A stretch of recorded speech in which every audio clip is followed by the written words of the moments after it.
I'm Q7, commonly known as the Bushman Q7, and we are here to speak about the Okavango Delta, where most of my tribe comes from, where most of we represent life comes from.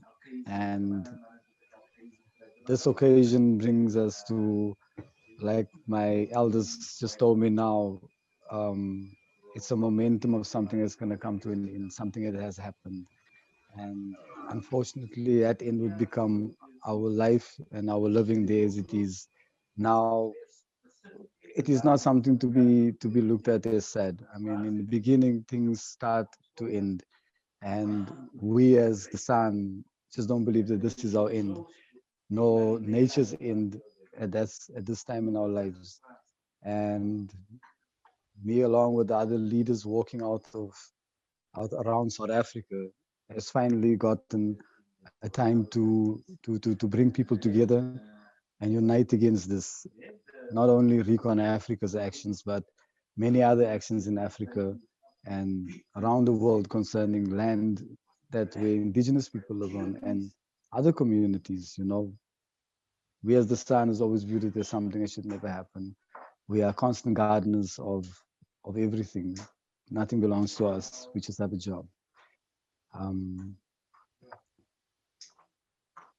Unfortunately, tonight I can't be on any longer like I thought I could because I just been just told now there's a meeting about to start about my walk with everybody and has to workshop because these elders are very old people. So Andre, everybody, I can't keep these people up, but I can say that we have the Kavango. We do appreciate everybody doing what they are doing and supporting us as much as they can with all their efforts, timeless hours. I've been part of it since December. It's crazy. Everybody, please, Andre's got my details. I really do have to go. These old men are making a noise with me. I really tried to be here tonight. Andre, could you contact me privately, please? Will do, thanks, Q. Tatiana. Okay, right. Thank you so much for opening this meeting. Everyone, that was Pleasure. Q7 from the Frack Free Namibia Movement and First Peoples Southern Africa, a nonprofit origination passionately involved in youth development in remote and rural areas of South Africa. We'll be posting their Instagram tags and links in the chat. I would like to open with a prose poem from Stephen Jenkinson. The stakes are high when people assemble now.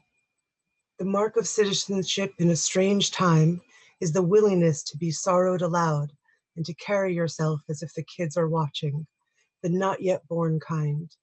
Not what's in it for you, what's asked of you. That's what radicalized citizenship has become. The willingness to proceed as if what's happening is happening. But translating that, that's the poetry of now. That's the goods. There will come a time when the current undoings will be undone, and those people in those times will be on the other side of us and our example. They'll decide who we were, what we did, whether we bore them in mind at all. We could end up as the cautionary tale they'll never want to be, or we could be a shard from an old chalice that has trace elements of a very fine wine, the rumour of a nobility that rose when the time came. We'll continue to take from them, or we'll leave some sense of ordinary courage in the teeth of an extraordinary storm, something they might yet believe in. We will be someone's ancestors. My name is Tatiana Seryan, and I'm here to help support the purpose and spirit of this call in service to everyone here and with love and solidarity with all involved in our interdependent struggle for a future that embraces the well-being of this planet and all the lives upon it. To help us align with purpose and sacred intention, that is why we are gathering here today, I'd like to read a piece from Alana Azrai, a shaman, healer, and fierce activist from South Africa. We are facing a crisis unlike any other we have ever navigated in our existence. COVID has shown us how connected we truly are. To overcome the pandemic, we have to think of one another, and as we stand together for all that is precious, beautiful, and sacred, as we stand together for life, we are learning we can only win by standing together. These are unprecedented times. Great courage and acts of bravery are required from all of us. Until we step into the unknown, we won't know what we're made of. Welcome, brave hearts. Let us step together tonight to co-create the future we want to see. Thank you all for your presence on this call. With great pleasure, I'd like to introduce my lovely co-facilitator, Andre Clements from Johannesburg, South Africa, with whom many of you are already likely familiar. Andre? Thanks, Tatiana. It's lovely to be here with all of you, and thank you all for being here. You won't be hearing very much from me. Mostly just to quickly do a little bit of housekeeping, which there isn't very much for in this call, partly because it's such a large call. We've muted the chat, so we're going to be using the chat only for submitting your questions to our speakers. So please, if at all possible, keep the chat simply for that purpose. You will see there is an account that Rodri is managing for us with the name Questions and Rodri. If you could, once you have questions, send them there. Ideally questions that we can fit into 2 minutes or less.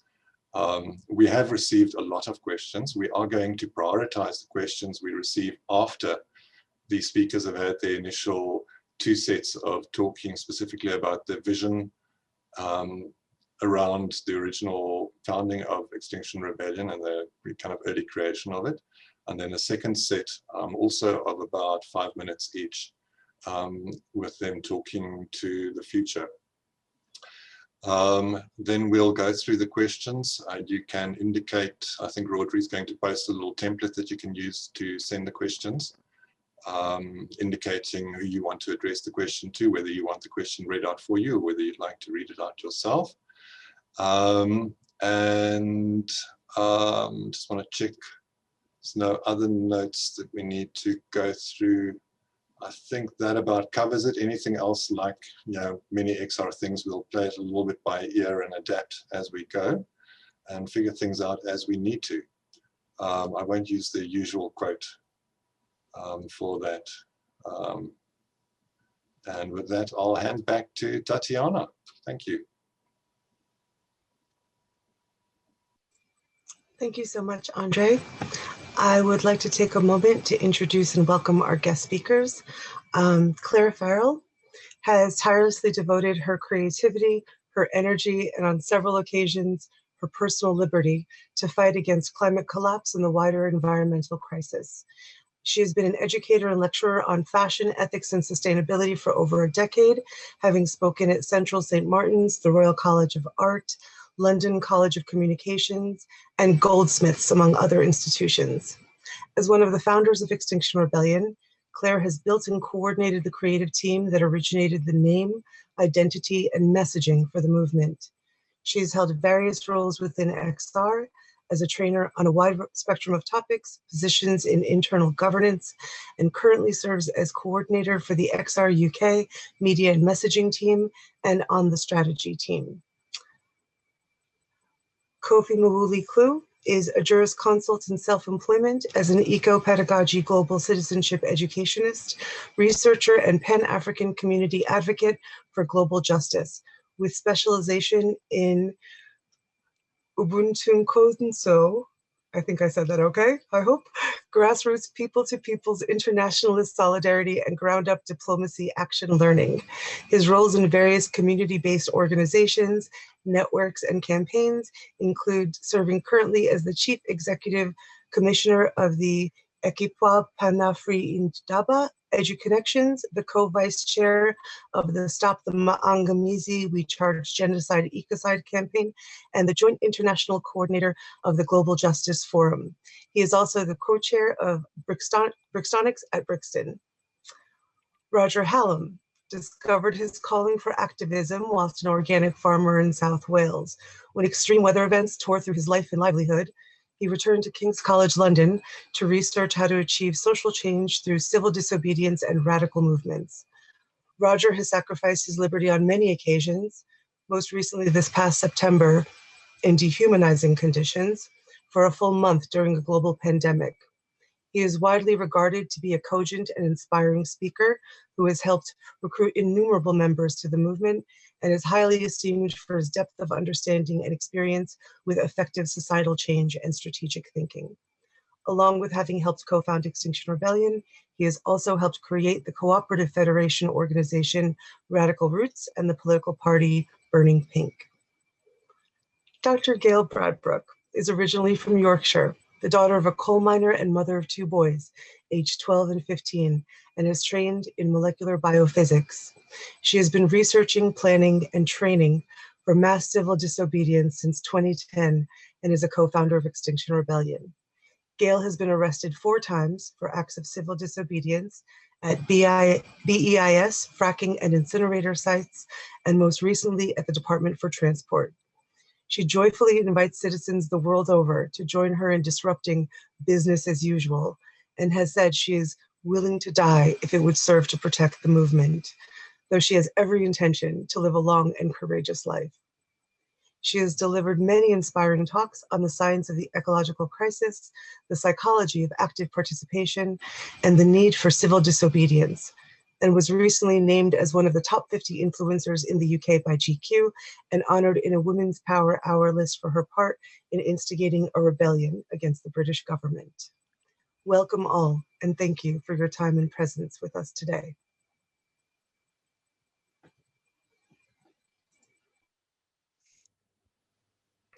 As I mentioned, we are going to have 2 sets of hearing the first remarks from our speakers.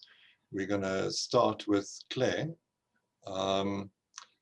It's a little bit tricky to introduce a section like this because XR being XR1 doesn't want to tell people what to say. So even just asking a question to introduce a section like this starts feeling almost awkward, but I don't want to be over politically correct or anything. I do think though that we're all on this call because we are interested and appreciate the importance of looking back, and we're very keen to hear some of the vision, some of the lessons, some perhaps of the surprises along the way. Claire, can I hand over to you? Yeah, sure. Thank you. Thanks, Andre. Hi, everybody. So I guess just to go back into like the beginning of thinking about XR, there's a few things that were like, seems to me to be very crucial, and some of them that were embedded in other people's thinking that that I was really lucky to be working with, and that have become very clear to me over the last few years why they're important. And so I guess we started off saying that we needed to open rebellion, and for it to be certainly non-violent, and for it to be certainly striving for peace, and to be knowing as we do that we're moving into much darker times together, and the future's not looking good. And in that way, trying to tell the truth, and sharing of our own fears and our own grief and our recognition of our strength in finding that together. A crucial piece of the communications for me have been facing mortality, basically. And we've already heard people talking about us being ancestors, but I think for myself as a UK citizen, I don't feel that I've been raised in a culture that helps me to understand that I am an ancestor. And then we want it definitely to be proactive, because we feel that we're not just out of time, we're beyond out of time, and that there's no visible leadership on offer in our society. And so we worked before XR together, a group of us, in ways which definitely were iterative and experimental, and I think ready to fail and ready to learn and ready to gather information through doing work and seeing what doesn't work as well as what does work. And I still quite often feel if I'm going to organise to myself to go to an action that I remember this old feeling of like, shit, what if nobody comes? Because there used to be like 7 of us stood in the road shitting our pants together. So I think getting up and dusting yourself back off and carrying on is something really important that I want to carry with us through into the future.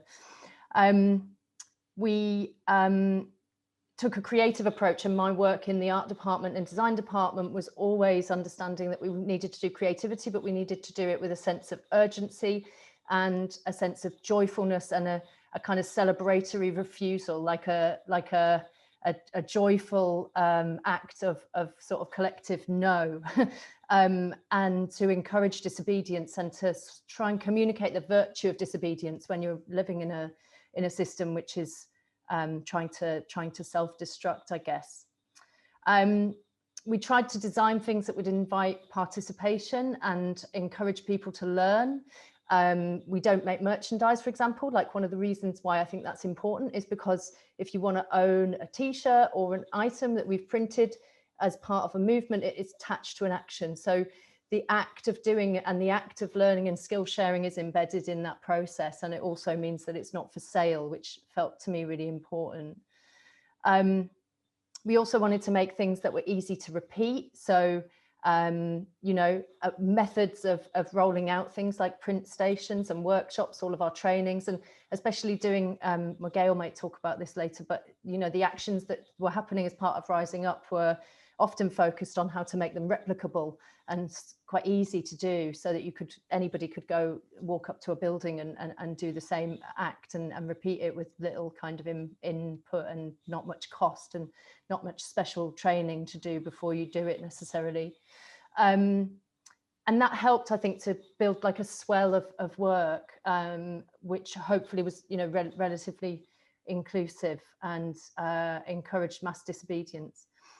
And in that as well, then the art department came with the phrase, the do it together, not DIY, but do it together. And somebody recently said to me, you know, what they really liked about XR at the beginning was that it was the creation of an identity that people could align with, which said that a compassionate response is the most rational response to the situation that we're in. And so people could find themselves part of a movement and a growing community of people who were prepared to embody non-violence in their refusal to comply with the direction that we were heading in.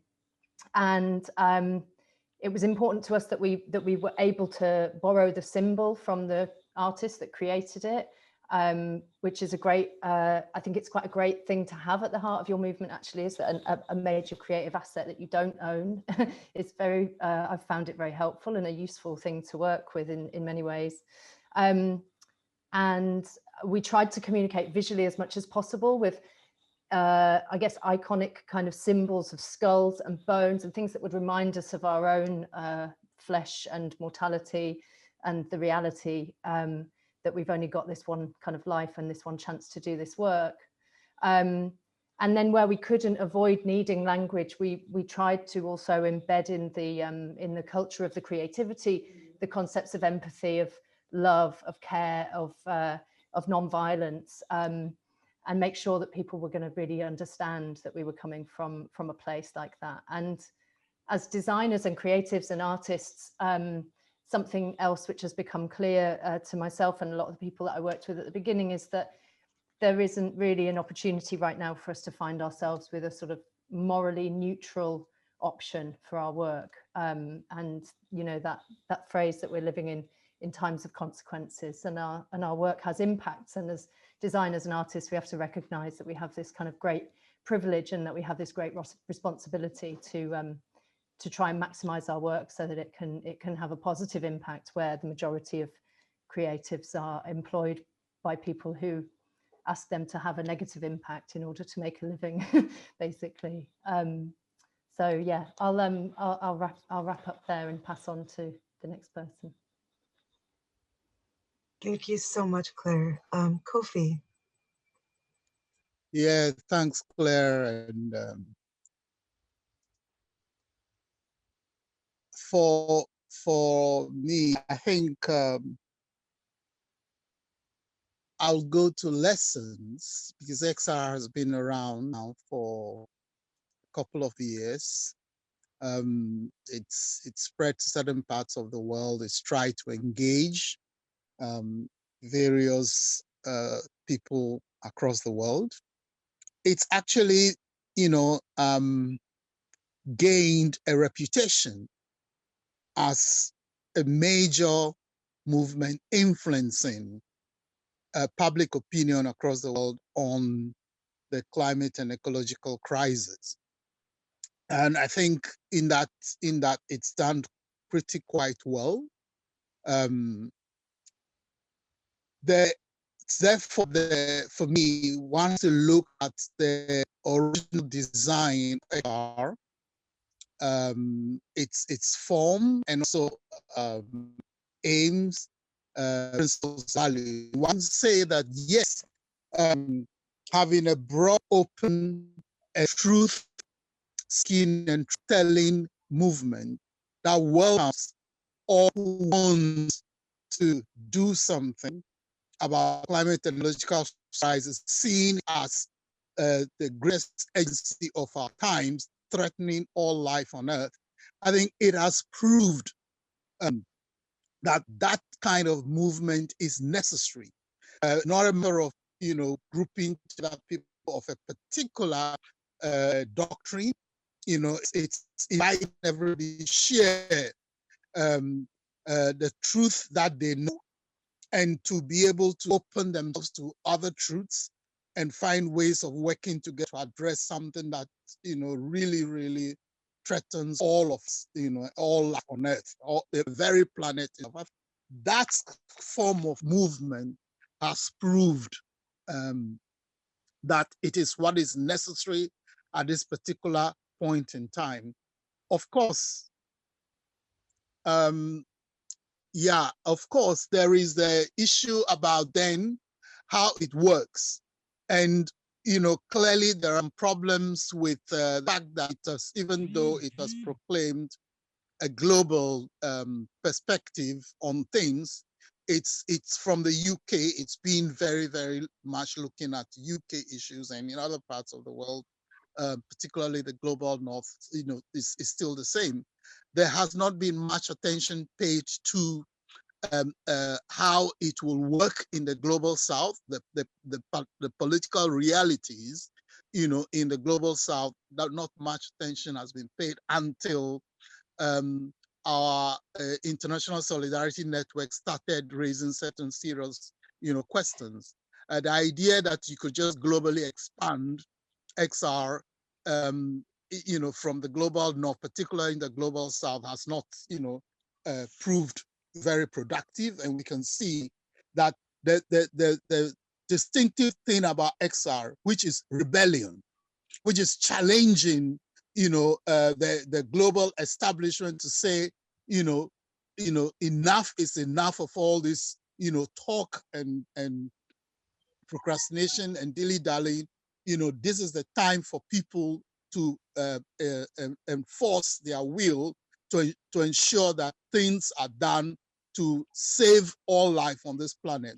I mean, that kind of rebellion, needs to be looked at differently, where, if you're going to, whereas nonviolent direct action is necessary, but how that works in the conditions of the global south, is something that it's something that certainly becomes we have learned that it will not work, and that XR then needs to go into movement of movements building and see how existing communities of resistance and their movements of rebellion, can be brought into dialogue with XR to expand the movement, that can make rebellion happen. And that is really where we are. It is about how XR can strengthen itself internally as a movement for rebellion, develop a clear leadership, you know, and a clear structures that delivers on rebellion, but also does it in as part of a movement of movements with communities of resistance, particularly in the global south, you know, being active in the front ranks of it. And that is really where things are right now. I would leave it Sorry, here. Kofi, in the interest of time, can we ask if you could wrap up? Yeah, that's why I'm saying I'm leaving it here and we'll pass on to somebody else. Great, thank you so much. Yeah. Sorry to cut in like that, I apologize. No, I mean, I had said that already, so. Okay, thanks. If we can go to Roger next. Roger, if you admit yourself and... Yeah, can you hear me okay? Perfectly, thank you. Okay, so hello everyone. Can't see anyone, but presumably everyone's there.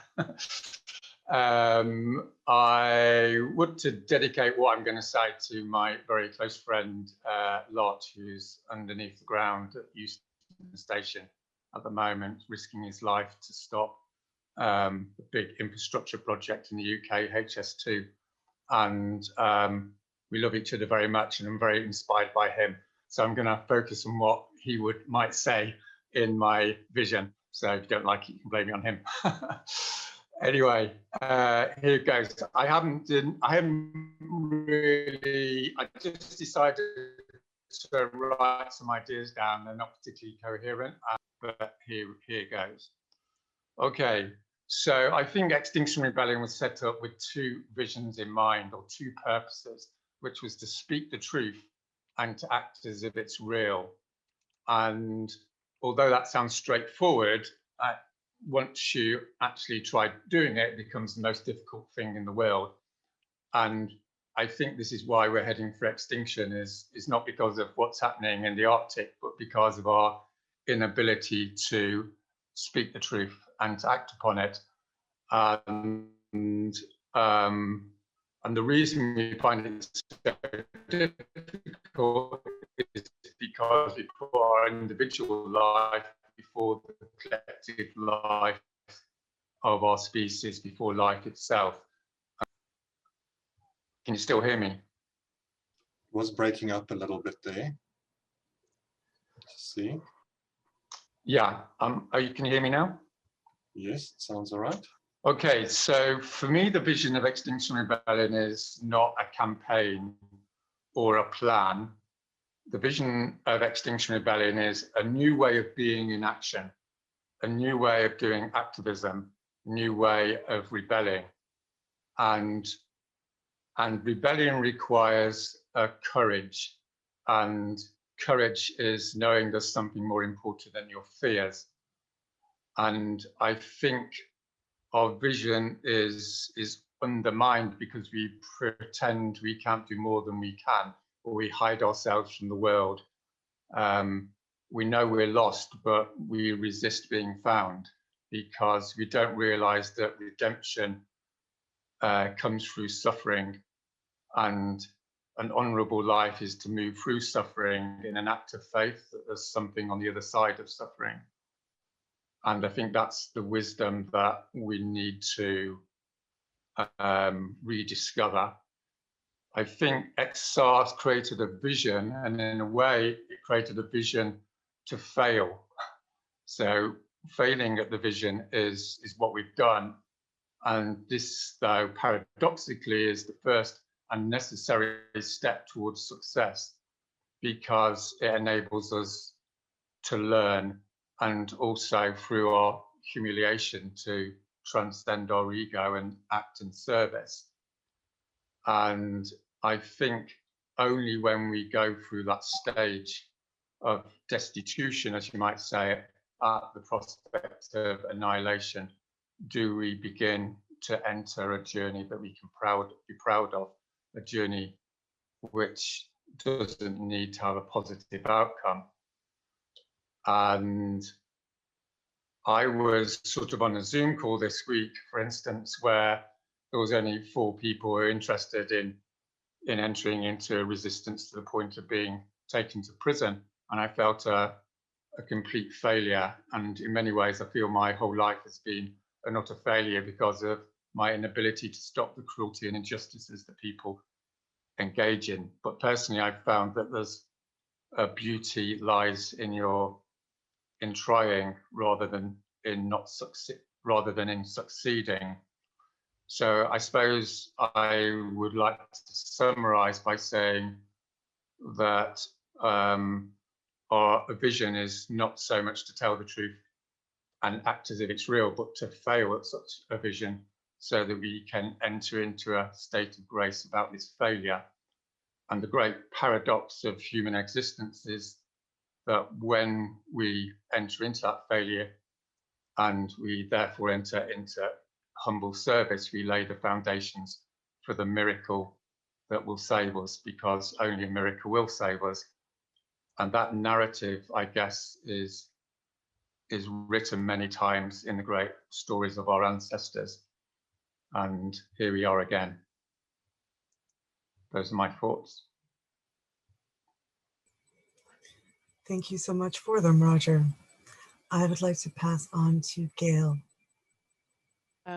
Thank you. Thank you for coming.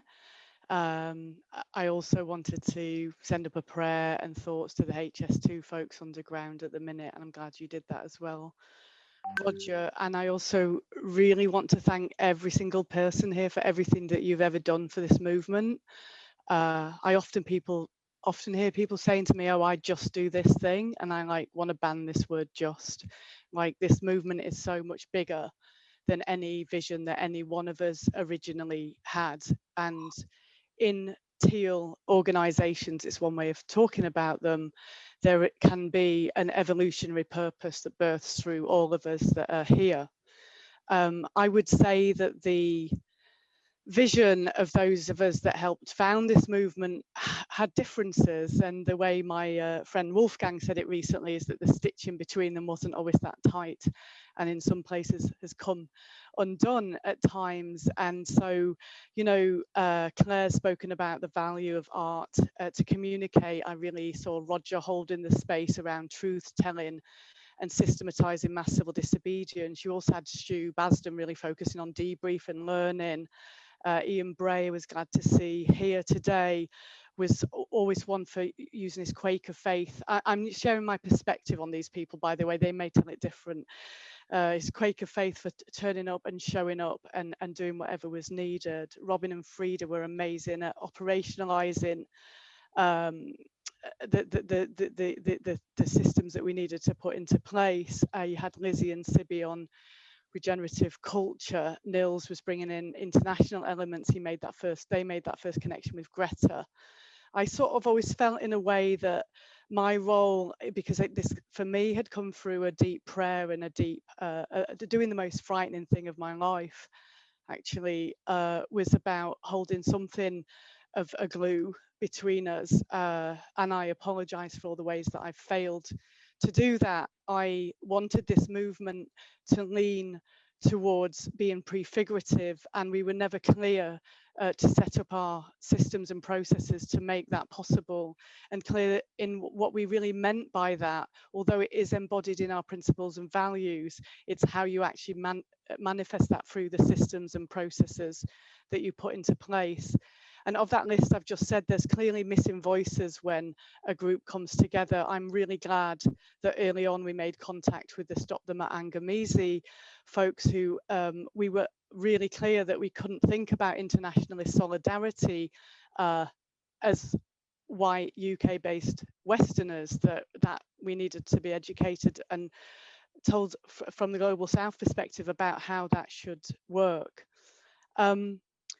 There's so much that I've learned, and I would happily share that thinking and where we need to go. But I think I'd like to say that really part of the original vision from my perspective was, because it was written as Rising Up and XR was one of the experiments within it, was that there were wider systemic issues at play here at both a sort of spiritual and cultural level, to use that language, and also at the systemic political economy. And I think that space has now opened up for us to make a huge change around the system that we sit in, and that's what I want to speak to next. So I was going to stop early and hopefully steal a bit more time to speak to that, because I think we're in such an incredible time actually at the minute. So I'll leave it there.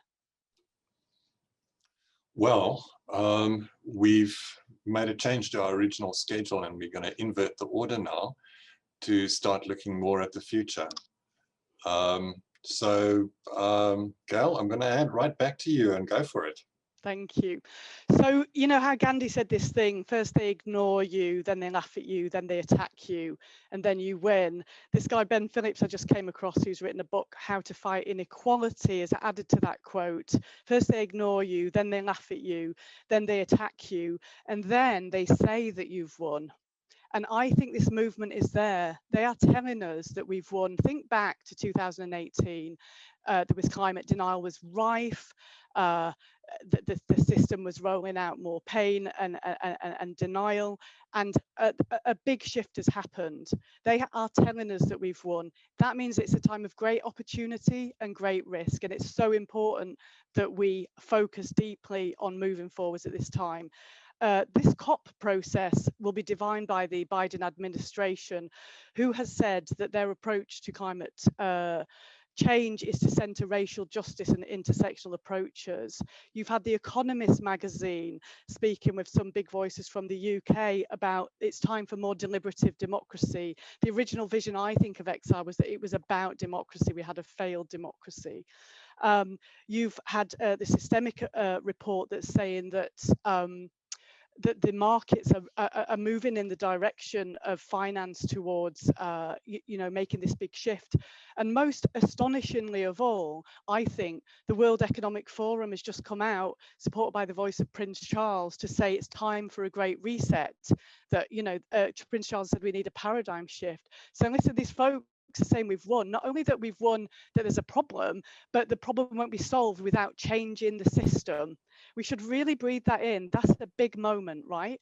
And in that Davos, you know, thing that they've said, they said capitalism as we know it is dead. We need well-being before growth. They've named that 1% of the population owns 44% of the wealth, and that's a problem. They've named that the distribution of wealth has increased by 25% towards the billionaires. They've said diverse voices lead to better results. So happy days, folks say we've won, and they're telling us, of course not. You know, they've already decided for us what we're getting, that it's shareholder capitalism. They've asked us to start trusting them, despite all that bunch of folks have been involved in. And I think there's much nuance here, actually. So we have got this huge opportunity right now. The crack in the system is shining light through it. And I think the elites, there are two main forms of the elites, really. There are the ones that are really fucking dodgy. And I don't know if people have seen this book, Democracy in Chains, which is about the section of the elite that is, let's cut a long story short, in the direction of fascism, less democracy. Right. And there is another bit of the elite that's going, fuck, we really do have massive problems here, and post-pandemic, we've got to do something else. So what do? We have got to say, you do not get to decide for us. No, enough. This is about handing over power. And it's not to us in XR, it's not to, you know, this person, that person, it's to a global citizens assembly that has got to look at how we rewire humanity. And we also, I believe, and I think it's been a naivety in our citizens assembly approaches, it's got to say what they have to look at as well. Not to say exactly what, but that, you know, there are details here. For example, you know, do people know that the Bank of International Settlements is the place that could rein in corporate monopoly power, and that the OECD was the one that should look at the tax rules that are totally rigged in neo-colonial grabs, and so on and so on.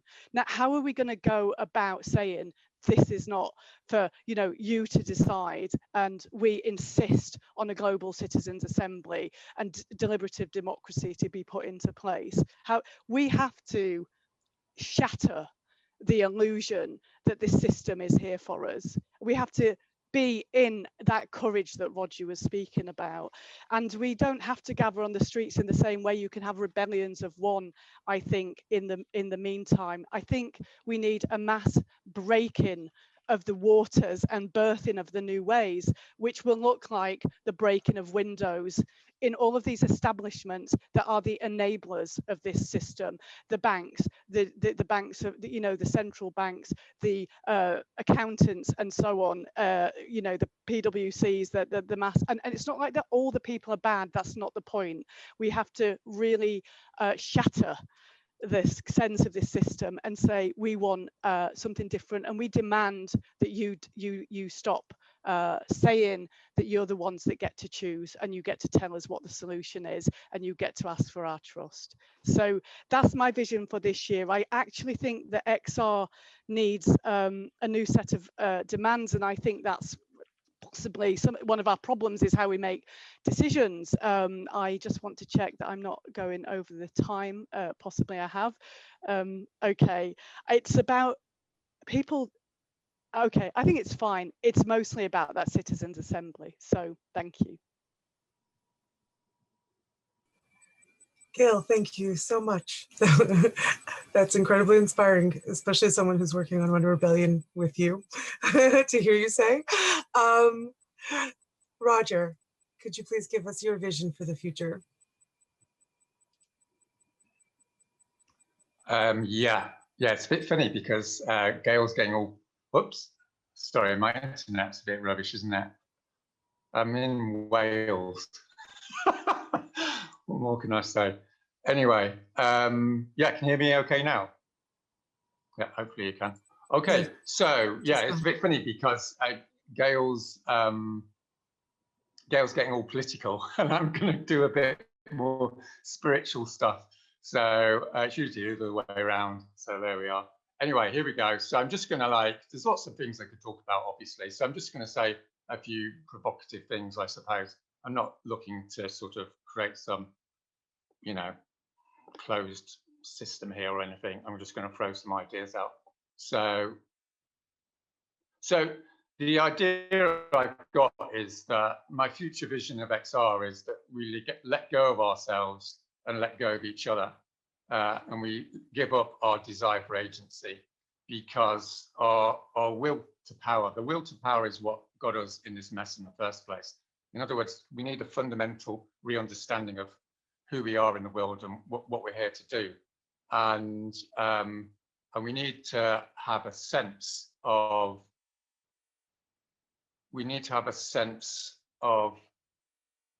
getting beyond ourselves. In other words, I'm not really into caring for ourselves, I'm into abandoning ourselves, because if we hold on to ourselves, we're in for a lot of needless suffering, and not least because we're standing on the edge of annihilation, and not least because we're only in this world for a short period of time. And for me, the vision of XR is a vision of service and a vision of fearlessness. And service and fearlessness will bring down the empire. Because they provide the basis for being able to give up everything that you need to give up in order to become an effective rebel. So for me, the vision of XR is about giving things up. What that means is to be able to stay on the streets until you're banged up in jail for weeks and months, and then to come out and gladly do it again, because you realize that there's nothing to lose and you're going to be hurt anyway. So this is what's necessary. And I think this will come about, this vision will come about when there's more leaders within this movement with that prophetic vision, as there was in the great movements of the past. And they provide a sense of what I would call the spirit of rebellion. And I say the spirit because it's the spirit that's going to save us, not the materiality of life, as you might say. So I think the spirit of rebellion is to be calm when you engage in absolute transgression, and to be calm when you engage in absolute rage, and have a stillness that comes from entering into the wildness of life's desire for itself. Having said that, obviously there's lots to organize, and I don't want to give the impression that the material world's not important. That's what I spend every day doing. But in a sense, at night, my soul communicates with the cosmos maybe, and vice versa. And I wake up with some madness in my veins. And I think this is the sublime madness that Chris Hedges talks about. And I passionately believe that this madness is what will bring down the empire of death. And so my vision of the future, my vision for XR is an invitation to everyone to re-enter the eternal adventure of the human spirit and to welcome everyone home to what it means to truly live a life. Kofi, over to you. Yeah, my video is disabled. Yeah, my idea of next steps is that XR in the global north needs to engage more with movements of rebellion within communities of resistance in the global south. Because, you know, the global south for centuries has been in rebellion. There's no other way it has lived under the oppression of empire, you know, other than being in rebellion. And as part of XRIs, and which, you know, has the mandate of promoting two-way learning between communities of resistance in the global north and the global south, we really believe that, you know, if the global north, those who are coming into rebellion anew in the global north, you know, gave time and effort and resources to learning from the global south and actually merging rebellion, then we will realize that we already have the forces to win. And the navel gazing too much in the global north, you know, or the attempt to just export from the global north into the global south, XR and its brand and its flag and its banners and ways of doing things is not going to work. Let's look at this rebellion as a global thing. After all, the climate and ecological crisis is a global crisis. You know, it's not a global north crisis, even though the global north is driving it. The forces, the fighting forces we have that desperately need to be heard and need to be seen, particularly those from the global south. That is what XR needs to open up. And so, you know, we in the International Solidarity talk about globalization, which is to think globally and not only act locally, but that local action needs to be done in an interconnected way. And that is where the global citizens assemblies, you know, will come into being as the unified voice of communities of resistance of both the global north and the global south. And it is only then that we will win, because no amount of sacrifices, you know, no amount of just arresting people in the global north alone is going to make it. The global south does not need saviors from the global north. That is not what international solidarity is about, and that's not how you win the fight for global justice. It is about, you know, rebels meeting as equals and sharing their rebellion and harmonizing it to become that groundswell against which no empire can stand. No force can be in opposition because it will be demolished. That is really where XR has to go. And there needs to be a lot of soul searching, you know, to ensure that these leaders, yes, you know, Roger is correct. We need, you know, leaders with a spirit of rebellion, you know, who need to come forward. But, you know, we already have so many who are being, you know, murdered every day in the global south. And we need those in the global north to recognize those leaders as their sisters and brothers. And together we will have the force in a merged rebellion that would give us all victory.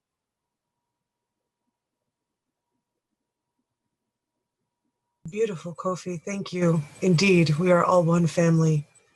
Thank you for those words. Claire. Thank you. Thanks, everyone. Okay, so for the future, I guess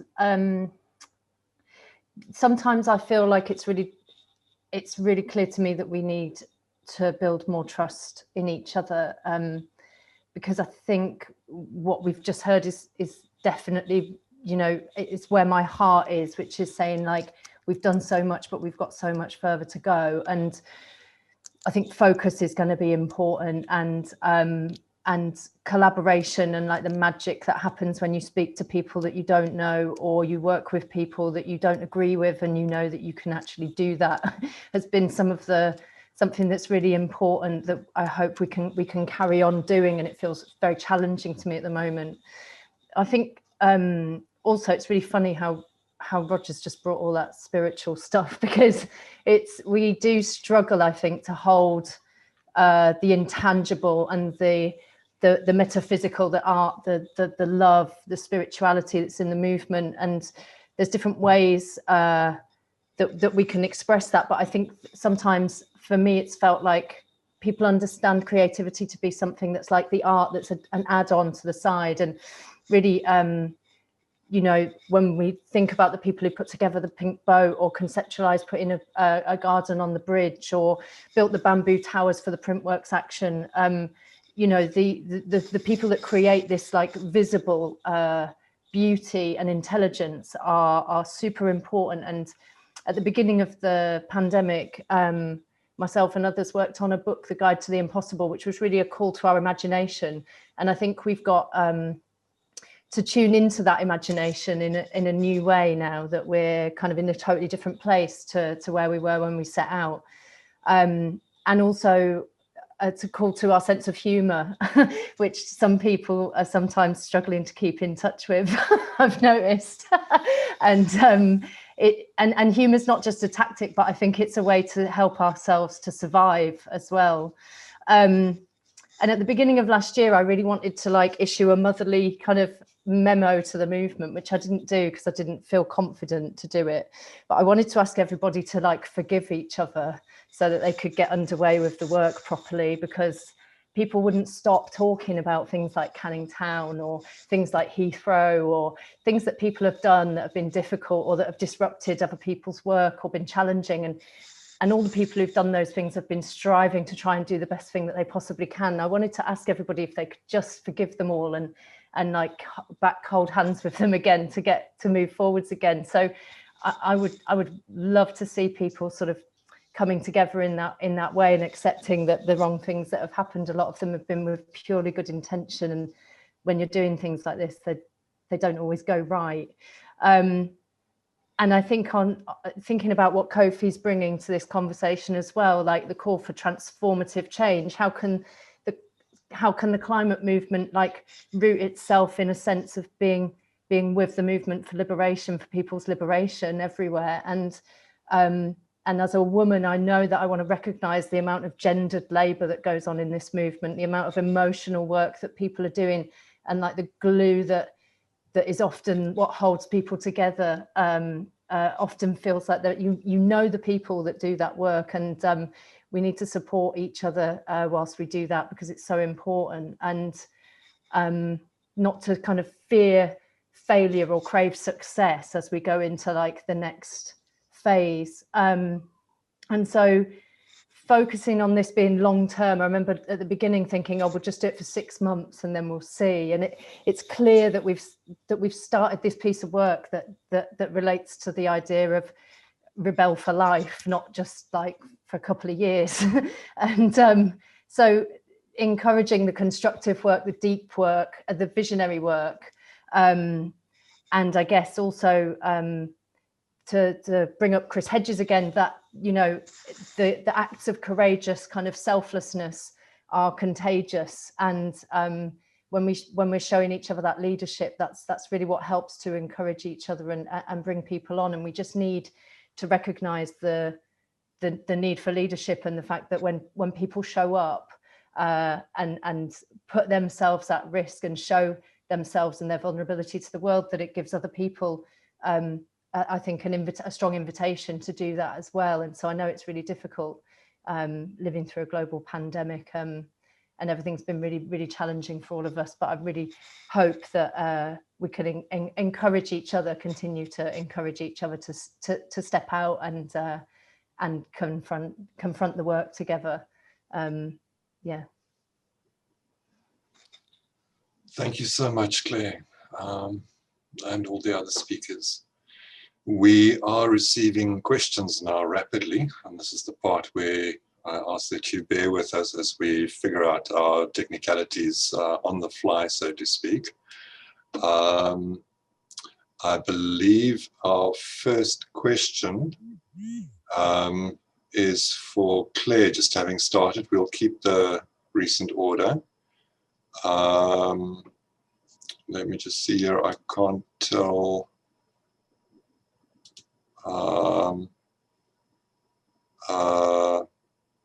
Eckhart Weber asks, I'm supposed to have a note here on whether they want to read the question themselves or not. Eckhart, if you can unmute yourself and would like to ask your question, please go ahead. Otherwise, I'm happy to read the question. All right. The question is directed at Claire. This pandemic and future ones is a direct consequence of ecological destruction and biodiversity loss. Why are we not broadcasting this more loudly?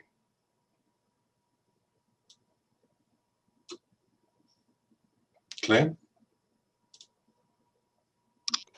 Oh, thanks. I couldn't unmute myself.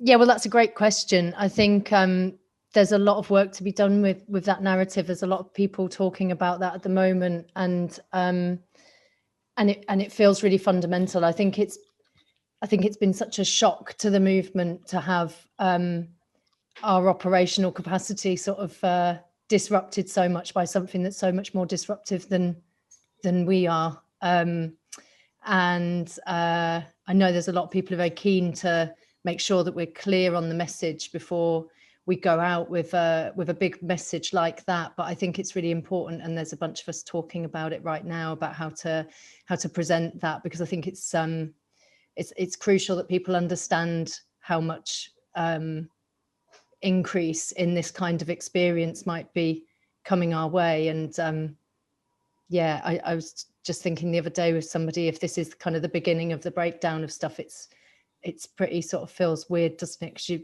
imagine something dramatic might happen, but actually everyone's just isolated and stuck at home and suffering, watching stuff pan out. You know, whilst we're trying to like not have much contact with each other and stuff. So yeah, I appreciate that very much. Thanks. It's in work. Gail, a question. So Neil King from Devon in the UK asks, while individual supporters like me have little idea of the unintentional hierarchy that appears to have manifested in XR, we must have something in place to mediate between groups and individuals. If this is how XR deals with one interview that is linguistically or culturally misconstrued, what happens when a billionaire-funded media organization goes after XR or Secret Service interferes? Yeah, I didn't fully understand the question, in all honesty, and that might be why Kofi didn't answer his question actually. So, but I think what Will was saying was that if this meeting today is how we respond to the outcome of an unintentional hierarchy, what are we going to do when the media really comes after us? Is that how I'm to understand it? That's that's how I read it. Yeah. I still don't fully understand though, because I'm not here to deal with an unintentional hierarchy. I'm here because we're entering 2021, and I think it's really important to share vision. So that's why I'm here. And my understanding of decentralized movements is not that it doesn't include hierarchy. In our DNA, at least when I was involved in supporting it to be written, we included some of Mickey Cashtan's works, The Myths of Power With, and one of them was that not all hierarchy is bad. I think that decentralization has been spoken about an hour principle and value number 7, which I wrote with Stu, as being about all hierarchy is bad. And by the way, not here to tell everybody what to do, but I accept, and it's been a painful and strange journey, that sort of calling into leadership and to stepping into power. I think what, I mean, I feel like I could answer a slightly different question. I don't want to dishonour Will's question. I also feel like we have been viciously attacked by the global media. That's already been happening. I think that what we need and what we've failed to do are 2 really crucial things. One is to define how we go about principle and value 7, which I think would have been better stated as mitigating for privilege in actual fact. And when you read the longer write-up, it talks about leadership. This is a movement that needs to be full of leadership. I define a leader as anybody who takes care of a group that they're involved in. And that's the work that Skeena Rathore has been leading on co-liberation. Like, how do we make agreements between ourselves? How do we think about the way that oppression shows up? How do we work on the ways that, in which patriarchy will impact our movement? So I don't know if people have seen her work, but there's some really good stuff coming. The second thing is that we have to systematize our, we have to work with some very crucial systems to operate and function as a decentralized movement. How we make decisions as a system, how we share resources as a system, how we share information as a system, how we do feedback and learning, and how we handle conflict. I don't think we have systems properly in place for any of those. And there is another project called the Systems Realignment Project, and these are projects based in the UK, and I'm just owning that as, you know, they're UK focuses. That I think have to look at these crucial things, because this is the piece for me that is about prefigurative. Prefigurative isn't about noticing that we all fuck up and getting sort of snarky with each other, although it's understandable and it's happened and we're all human beings. It's about how we design things so that we can be as effective and as powered up as possible as a movement, so that we can make this big paradigm shift that's needed. And to say it in a different way, you know, patriarchy is a paradigm of domination, and it will always mutate in different forms. And that's why we have to be careful of this moment that we haven't won. It will mutate, and it will try and show itself in a different, more appealing way. And this is why what we have to do is be calling for like decentralization of power across the world. But what that means is understanding how that works, and we are like been taking baby steps to actually fully understand what that how that is. Final thing to say on that is that, you know, one of the people that's most studied that kind of thing is Frederick Laloux, and I was asking him, you know, goodness, like, we need some help, we're getting so much wrong here, and he was like, do you know what, you guys are leading edge on this stuff. So I feel like a great responsibility for us to learn, and I could say so much more about what I've learned and what I've got wrong, but I'll leave it there. And I apologize, Will, because I feel that I haven't really answered your question properly. I probably need a dialogue with you to get that right. Peter from South Africa asks Kofi, how can XR UK best amplify the voice of the Global South? XR UK is doing so through, or is trying to do so through its support for its International Solidarity Network.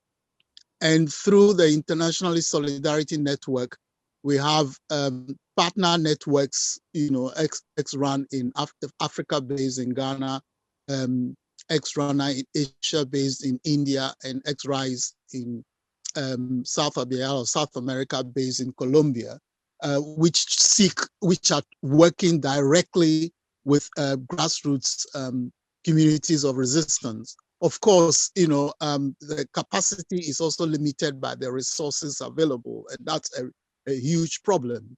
But I think that if groups in the global South, whose voices we want to be heard as they speak them, not censored at all, not filtered through in any of the XR global XR groups, but as communities of resistance, as movements of rebellion, once they reach us, we as XRIs, and we try to make sure that XR UK, puts out those voices as they are, and particularly emphasizes the rebellion that they are engaged in.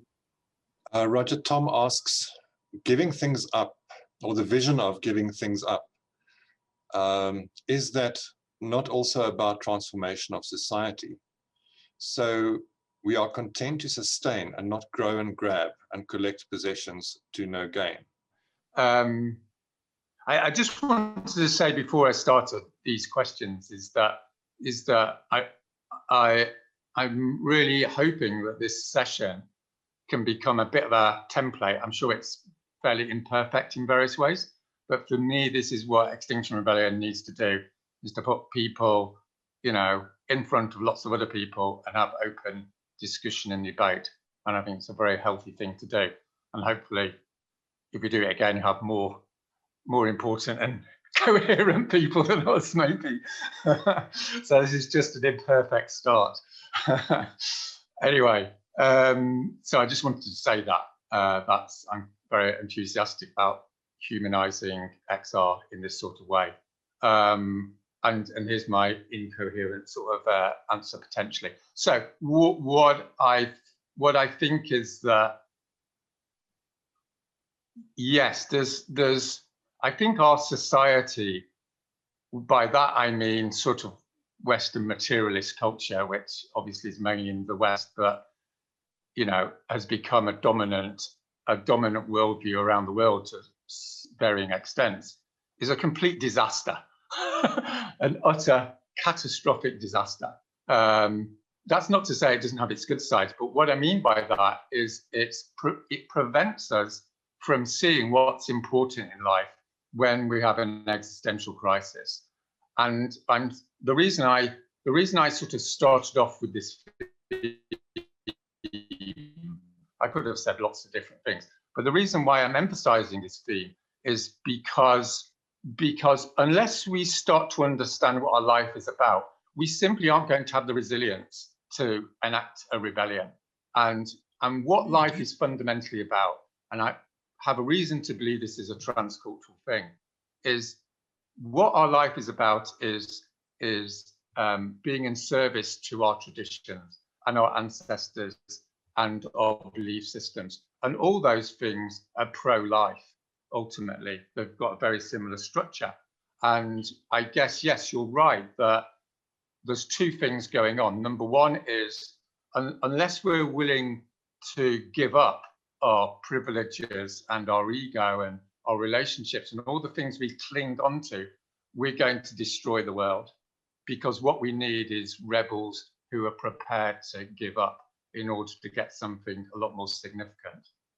And I think you're right, Tom, that there's a relationship between that and the narcissistic inability to give up material wealth, and focus on what's important, which is relationships and becoming whole within yourself, and going into rebellion in community with others. Those are the themes going forward.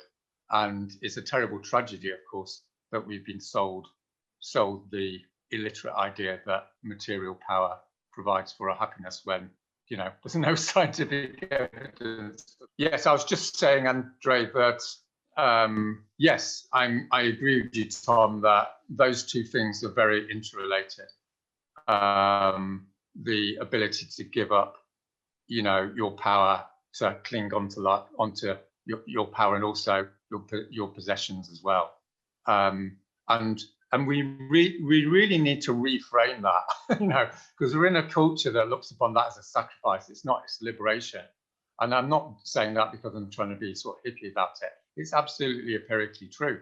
So, and it's going to become even more vital and even more obvious as we enter into the breakdowns that we're already experiencing with COVID, and we'll continue to experience, of course.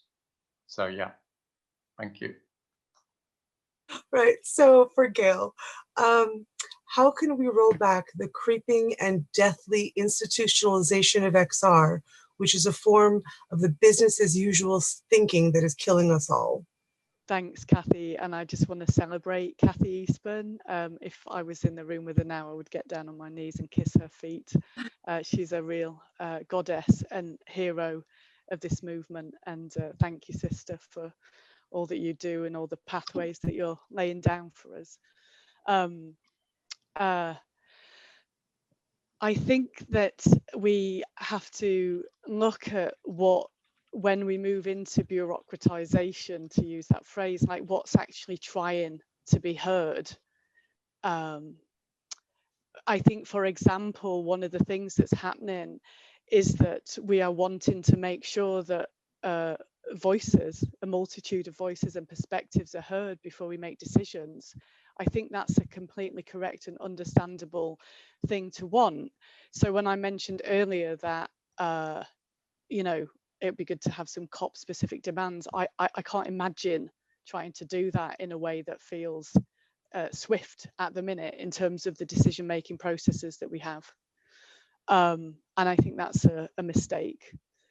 I'm a great believer in us having a feedback and learning system, and in us having a functional leadership team that's well resourced for making sort of big decisions. And I think that that requires a lot of trust, and that there have been sort of breakdowns in trust in especially as the different ways in which patriarchy affects us has shown up in this movement. It would be, for example, possible to decide that we would have a leadership team of Black women, for example, and that we would resource those women to have all they needed to succeed and to step fully into their power. Like, it's not about me saying I want to be on a leadership team. And what then you would set around it is a lot of systems to give feedback. In fact, you know, I'd like to say that I see people attempting to give this movement feedback, and people say, I've told XR this thing and they haven't learned. And like, I'm like, who's the XR? Who's this XR thing? Like, how do we share information and so on, and make sure it gets to the right people? It needs to be systematized, and I don't actually think it's that difficult, but it does need somebody on it. And I think that we resourced scaling up non-violent direct action, but we didn't resource scaling up systems, because for me it was a bit like you know, a few dozen of us getting on a bike and start pedaling, and then realize that we need to turn it into a train or something and try and build it while we were moving. So I think that this is why I'll mention it again. I think the work that Skeena Rathor's doing at the minute with Mickey Kashtan and Victor and others is so crucial, that we need to really understand what those principles and values mean, what the intention was, and how we can manifest that. So I think it's important that we can make quick decisions. The other thing I would say actually is, I think it's really important that we are clear on how we ask people to leave this movement, like, and how we do it in an honourable way. There was work in the UK on an internal citizens assembly for XR. I think that's really important that we figure out how to do that, so that when we come to moments of like movement crisis, and there's like this really strong opinion here and this really strong opinion here, and we have to make a decision that we can hand it over to a process that we keep saying that we're really into. I also think we really need our elders and a team of elders to support us with wisdom. But thank you, love. Thank you. So it's been suggested to me that I direct this to Clare, not particularly wanting to put Clare on the spot, and I'm speaking as an XR member, so please forgive me. And this is not, it's creatively critical. So my question, and I'm from Wales, lots of words and some ideas of strategy. Yes, okay, beautiful words. But what we want to know out here is, Shouty, what do we actually do? Roger says, go get arrested. Kofi says, talk to the South. But what do we actually do now that we are out of time and the global elites are carrying on with the end game? For me, that's a simple question as an activist in Wales. We're trying to work that out at the moment, Audley, on the strategy work that's happening in the UK. And I think the assembly process, just as an update, because that's a space which is attempting to take relatively what I think is a cross-section of the movement with a diverse group of people and then run like a kind of an assembly process which elects a team to work on strategy development in collaboration with this bigger group. And so we go back and forth talking about the ideas. We're really at the point at the moment of bringing together the findings of what we want to show through the strategy.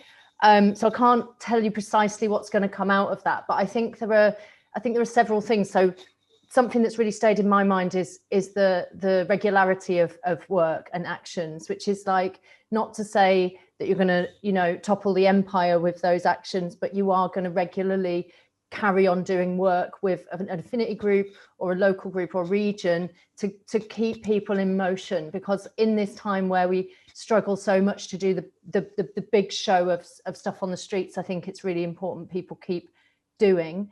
And I think Rebellion of One is also going to be something quite important in that space as well. And then I think also, devising the next piece of work that feels like it's sort of builds to, I don't know if we're going to have like a sort of crescendo at some point.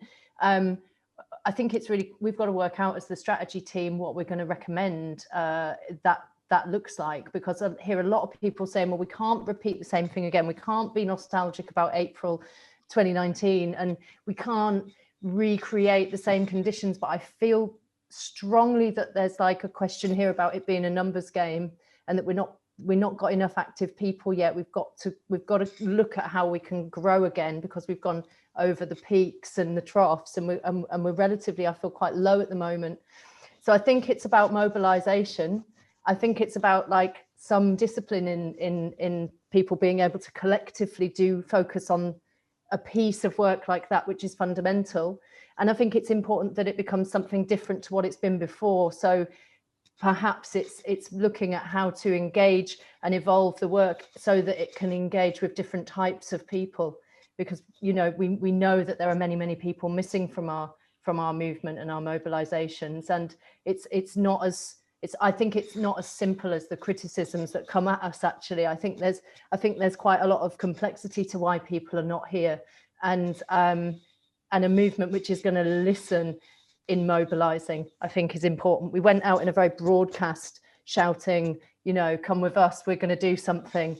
And I think we need to get people now that have never engaged with us in this way to take action. I think it's got to be about hearing them and being able to understand what people's needs are, how can they support us somehow. So it's not very clear, but I feel like there's a cultural kind of recognition that we're in a different place that needs to happen as well, which is what that person's COVID question was pointing to. Like, we're in a different place now, and we've got to situate ourselves culturally. And I agree with what Gail said. We've done the job on the emergency. Everyone's got that memo. Like, everyone's saying it, fine. So like, let's not bang on about the science so much, folks, because it's like we've, there's things to talk about there, but there's a huge amount of other stuff which I think is political, cultural, economic.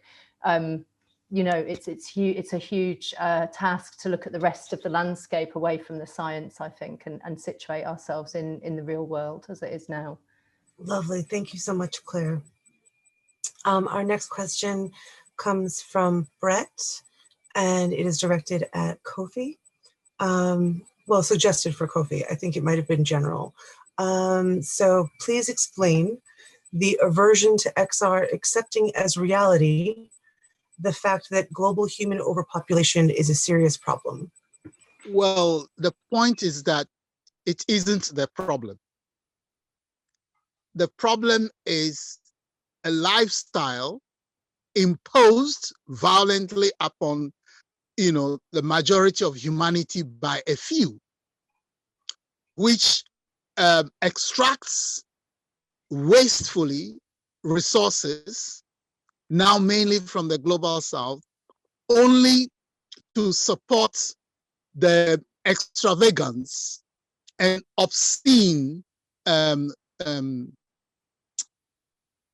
profligacy of a few who are bent on destroying all lives around them, so that they alone, would live.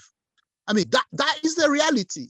And those who are raising the population issue, why is it that they are refusing to look at this issue? The vast majority of humanity, that lives in the global south, the majority world, look at their, carbon footprint, right? Look at the kind of lives they lead. I mean, I was asked by a television, host one day whether we want people here to live like the indigenous people, that they see, right? Which means there's a refusal. So, I mean, it is obscene, and in fact, it comes from, this is what leads to eco-fascist thinking that, you should continue wastefully extracting and misusing resources to support lifestyles that make no sense whatsoever, right? And others should not come into this world and live, or should be culled just so that you maintain this obscenity. So for me, those who think that way should look at this, should actually look at the truth, that what is, at the heart of this climate and ecological crisis is the profligacy of a few, and they are imposing this as a lifestyle on the elites in our parts of the world. So you have, the elites in Africa, for example, Ghana to be precise, where you have those in government, with 4x4s, with things that, all kinds of things that they really don't need, but which is supposed to be the Western lifestyle, that they must, be leading in order to be seen as important people or big men and women, right? And those countries, those nations like Bolivia, right, that choose, not to go down that way, right, are then violently subjected to subversion. So I think that, we let us look at the truth. And if you look at this truth, then that question becomes nonsensical. Roger, the next question is coming at you. It's from Jonathan. Jonathan, you should be able to unmute yourself. Hi guys. Yeah, I'm a facilitator in XR, Hammersmith and Fulham. I asked our group recently, is it still a priority that we need to recruit people? And I was trying to design a questionnaire to go out to our sort of 300-400 people on our mailing list, just to sort of find out why people were not as engaged with our group.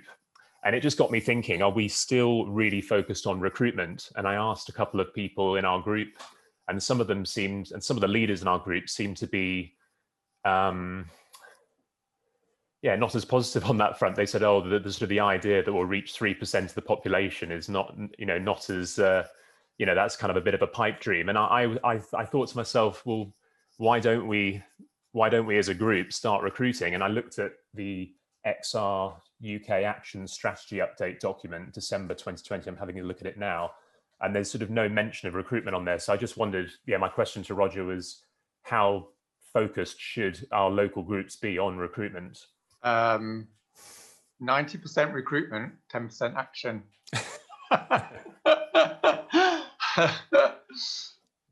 We've got a climate emergency, guys. We're all going to be dead soon. How are you going to sort it out? XR comes along, it's civil resistance in an emergency.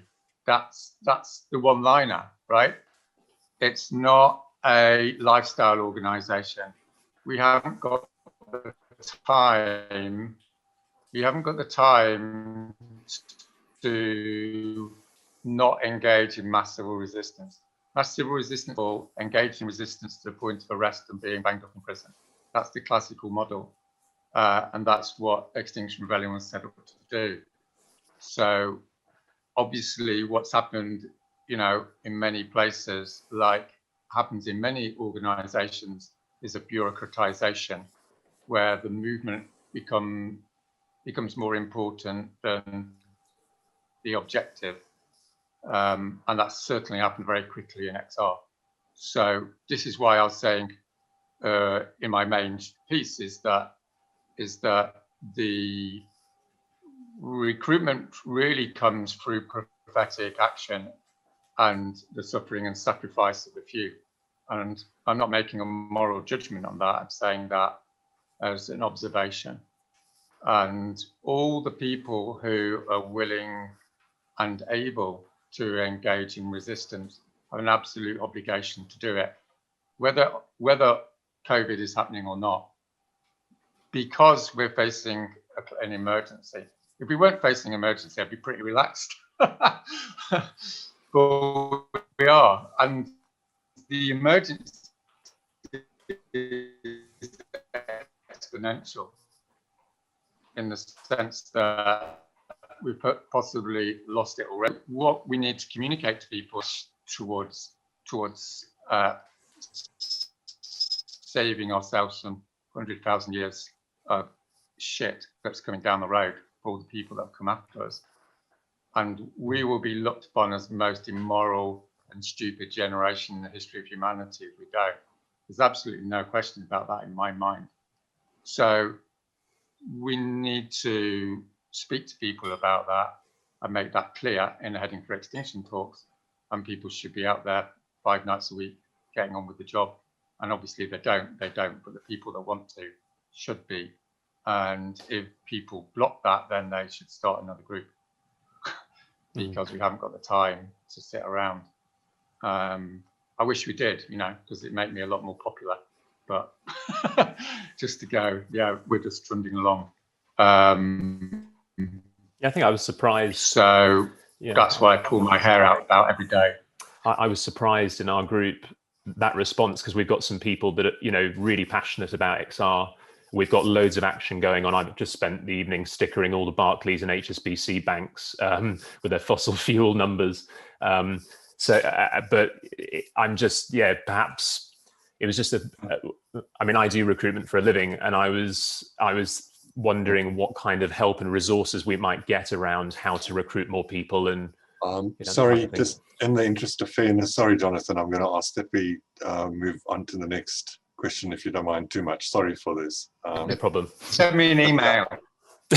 Will do, Roger's Roger. public email is available. Go for it. Not that you have many emails. Thanks, Roger. Cheers.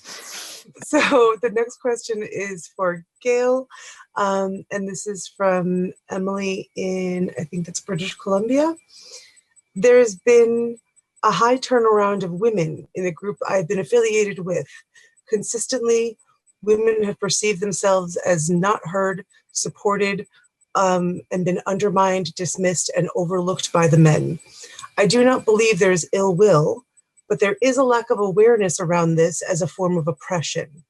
Are there ways we can bring about more awareness and with compassion actively address this within organizational groups? Is this something other groups have experienced? Thank you, Emily, and I'm really sorry to hear that, and I'm also not surprised. First of all, I think it's really important that women gather together, female bodies, Fint, so on, in support of each other. One of the ways in which the patriarchy works is to divide us from each other. And you know, I had the pleasure this week of hosting, and it counts with COVID actually, a women's group that we meet with the full moon to pray together, and it's given me so much strength over the years. So I think that's the first thing, is for the women to have each other's backs and to talk about the issues and to come up with solutions and suggestions. This thing needs to be, again, I'm sounding like a bit of a broken record, but systematized. So, for example, if there are roles like it happened in Rojava, you know, can we insist that they always have at least one woman in them? We can make sure that facilitation has all the women speak first. We can have a rule that says a woman can make some sign if she doesn't think she was heard and ask the men to repeat what she said, those kinds of things. Now, this is again what the kind of stuff that Skinner Rathor's working on, which is how do we make systemic agreements? And I think the spirit of co-liberation is, by the way, not saying to the men, you know, like, you're bad and we're annoyed with you, like we've explained to you last week about patriarchy, why haven't you got over it and stopped doing it? And I don't see patriarchy as being a thing that men do to women by the way. I think it's a system that we are soaked in, but there can be particular ways in which it shows up in that gendered way. And co-liberation means a greater connection for us all. It means understanding the places in which we're divided and separated.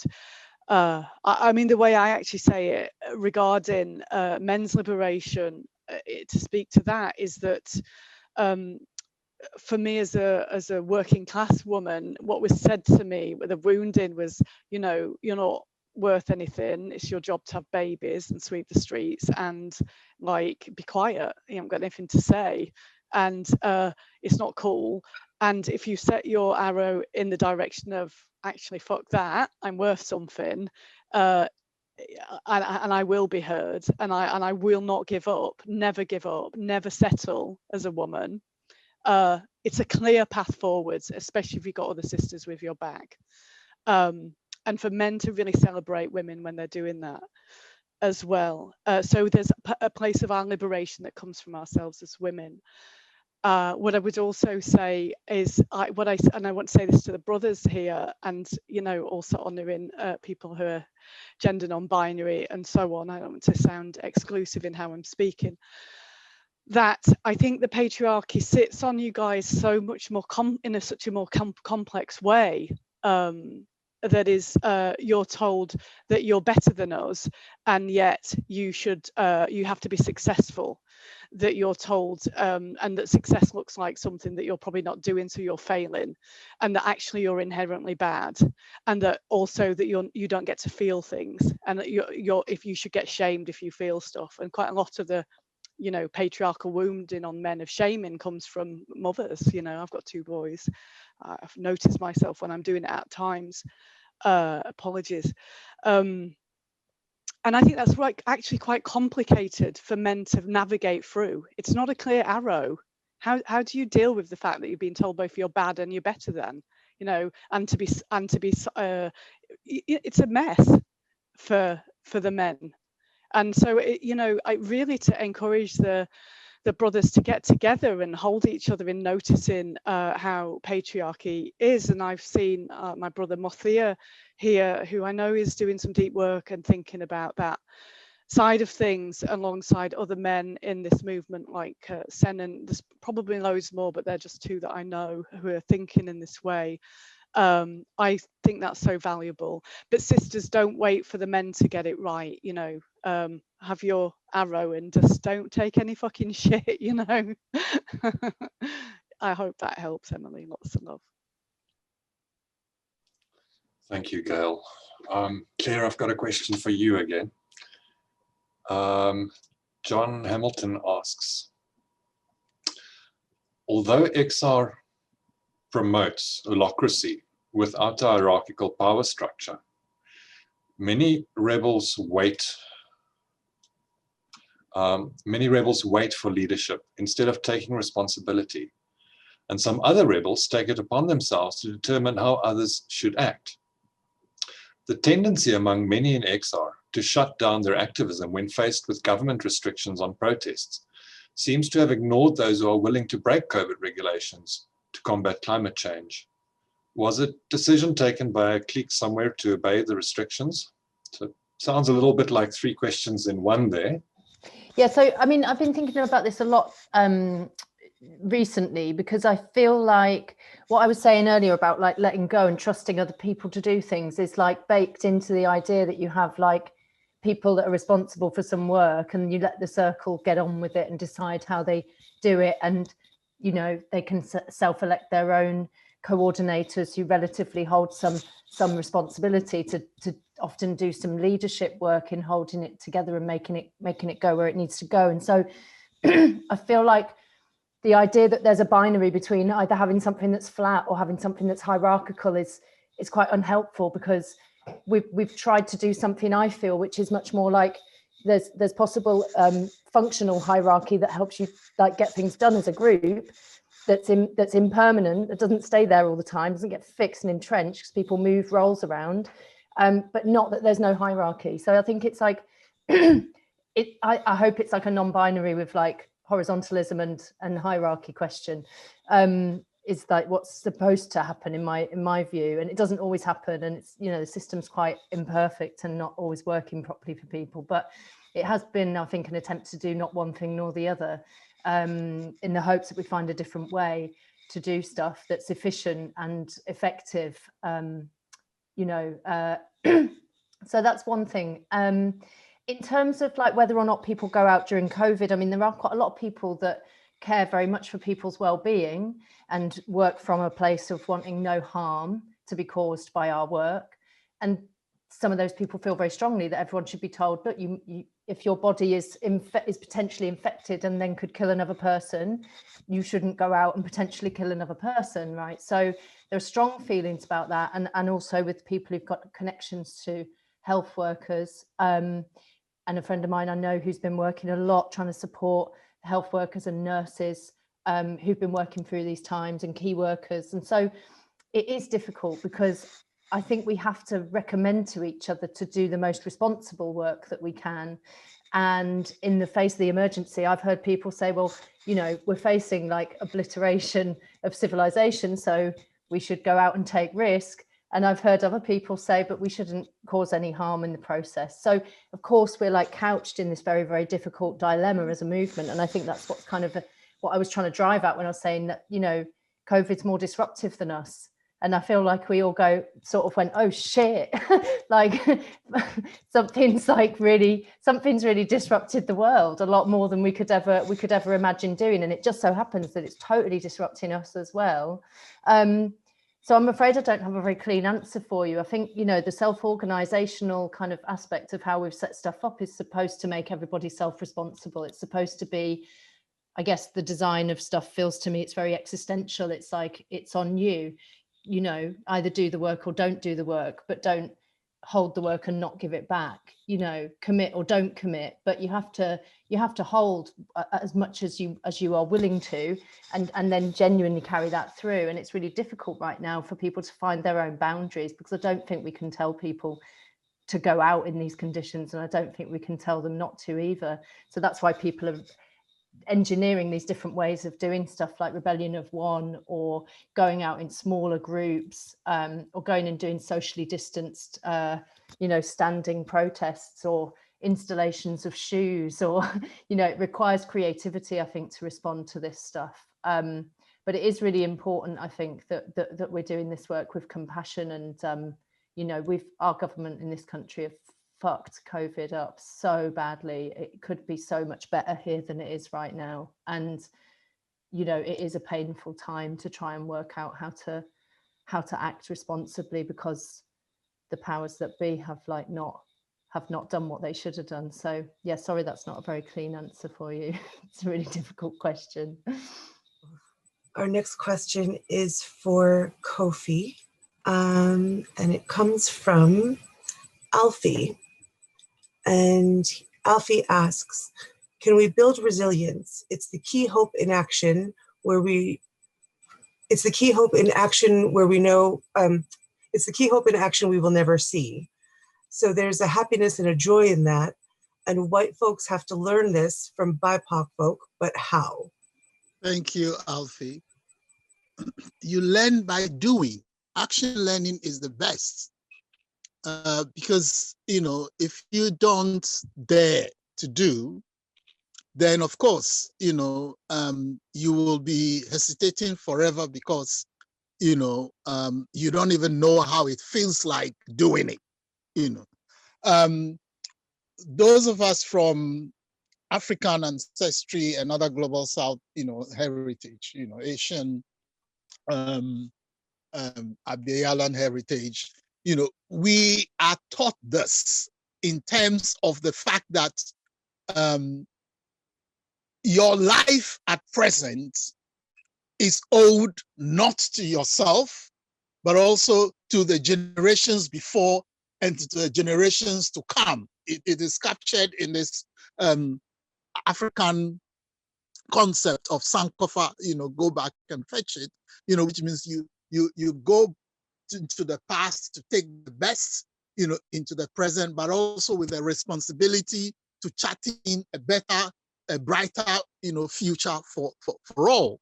And Cabral pulled this, Michael Cabral, the famous Pan-Africanist, freedom fighter, put it in that we are generations not just of the living, but also of the dead and the yet to be born.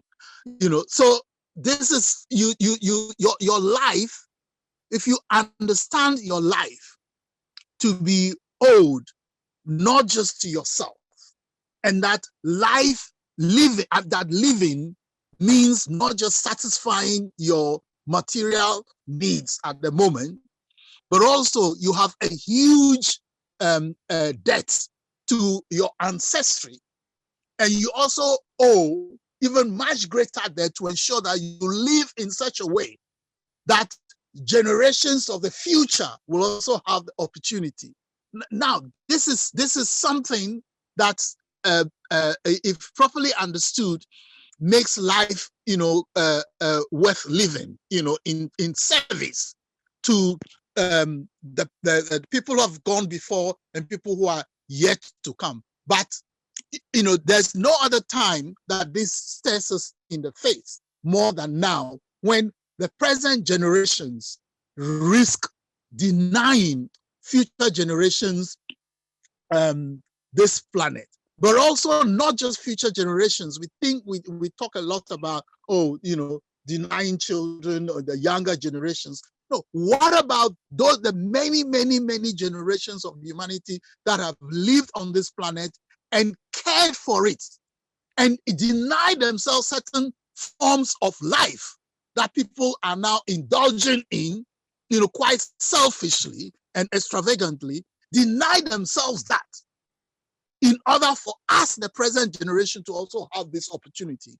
And therefore, when we hear a lot of when we hear those in the global north who talk as if, the current lifestyles, which are dependent on the extraction, the disemboweling of Mother Earth, that they are entitled to it, and that to ask them to think of other ways of living is to deny them life. I mean, when you hear those kinds of things, it doesn't particularly, it sounds so offensive to those of us who come from the cultures who are brought up, with that understanding, of Sankofa. So, but then the best thing is to those who don't know, just even today, and if you understand that the life you lead, if you look at what you use in your everyday life, you look at the fact that these things come from different parts of the world and come from different times,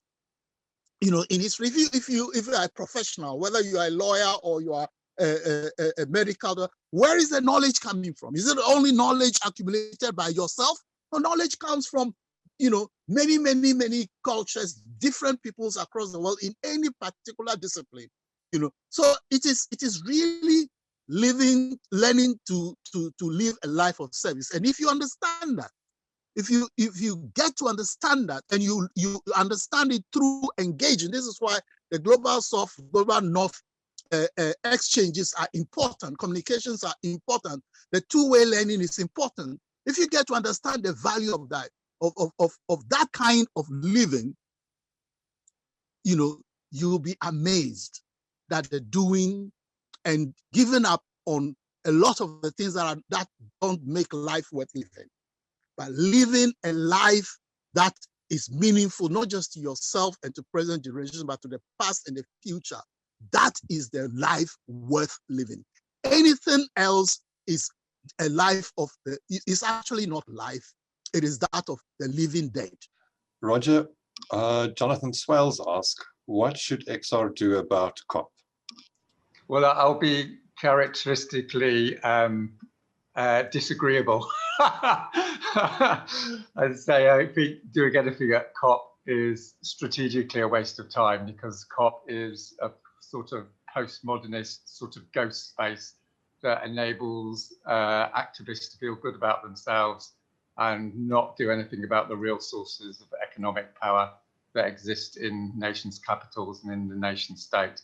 And XR was set up with a very specific theory of change, which I think is robust, which is that it's at the site of national governments that the DEF project is facilitated, not at big jamborees of diplomats and such like who have no formal power to make any decisions. And I think after having 30 odd of these dire, ghostly active sort of national gatherings, the best way to expose them is not to turn up at all. No doubt the reformist climate movement will, but XR was set up to organise a rebellion against criminal national governments, and that's what we should focus on with all speed. And if you want a more middle ground view on it, I suppose the best way to influence COP is to do civil resistance in national capitals a few months beforehand, because by the time COP comes, they've already made their decisions. That's my understanding in terms of the tactical situation. But the bigger story here is that the bigger story is that the climate movement and the environmental movement more generally has engaged in sort of virtue signaling for 30 years now. And it's not working, and it won't work. The only thing that's going to work is material resistance.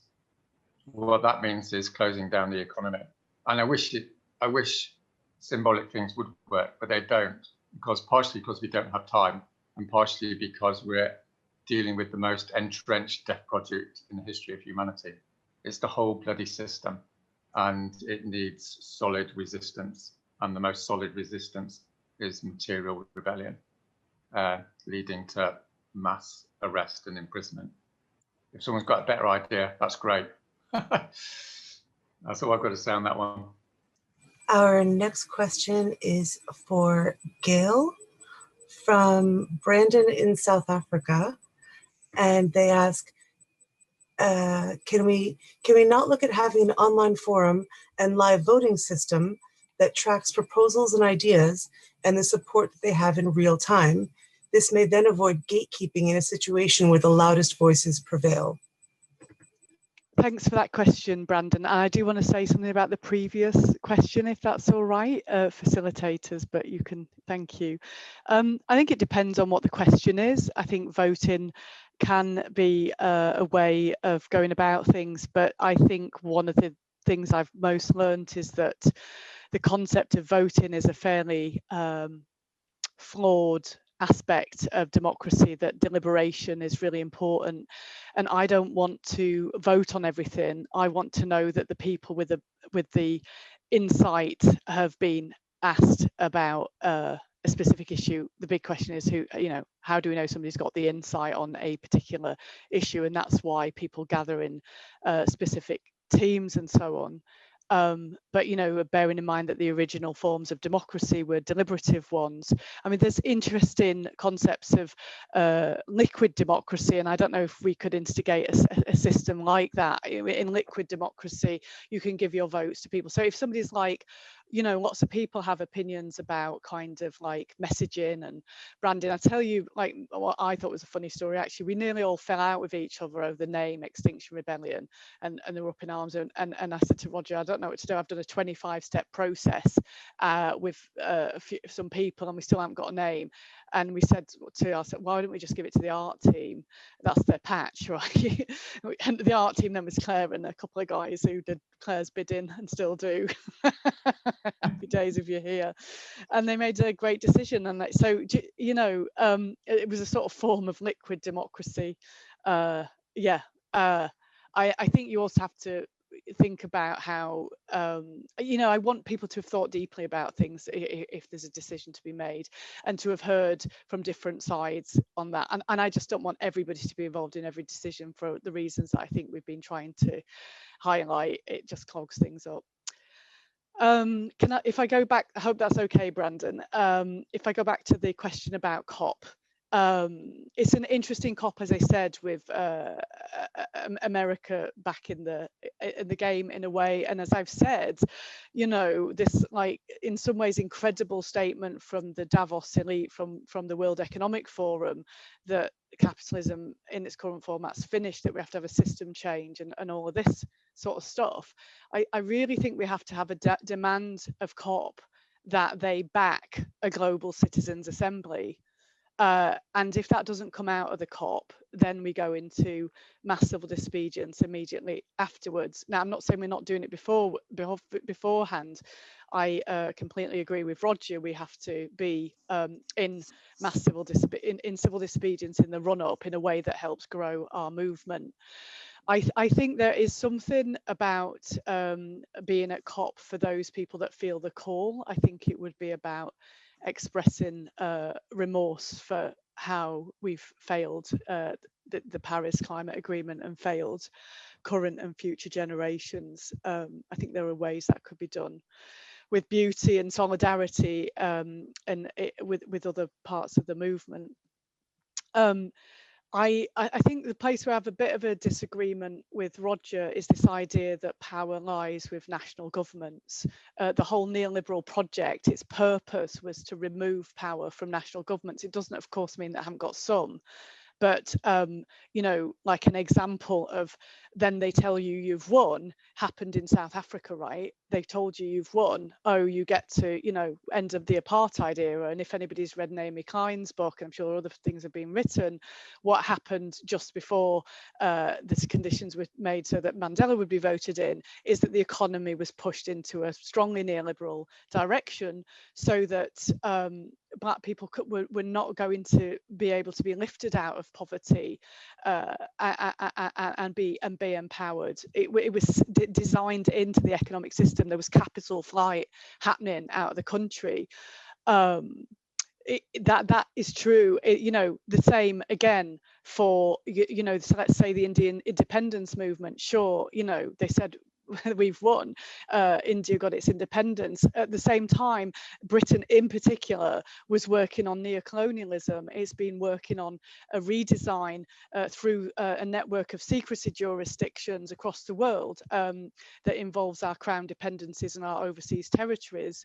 We are the biggest supplier of corruption services in the world, and it is set up rigged in a way to extract resources from the global south to the global north. And that power is handed over to the City of London. People may not know, but you know, the City of London, they actually have votes. The businesses have votes in the elections, and we have a remembrancer in our parliament to give remembrance to the city's voice. I mean, it's rigged, right? It's rigged. So this is why I'm saying in the COVID era, and I really did also want to speak to Eckhart's question. I think you're dead right. I think that COVID message needs to be said loud and clear. This is an ecological crisis. You know, it's a really important point, and the evidence is loud and clear on that. It's not instead of. It's not you know, a comparison. It's part of what we're talking about. In the face of COVID crisis, we can do really powerful rebellions of one, like I'm talking about, you know, acts of beautiful, meaningful, sacrificial criminal damage.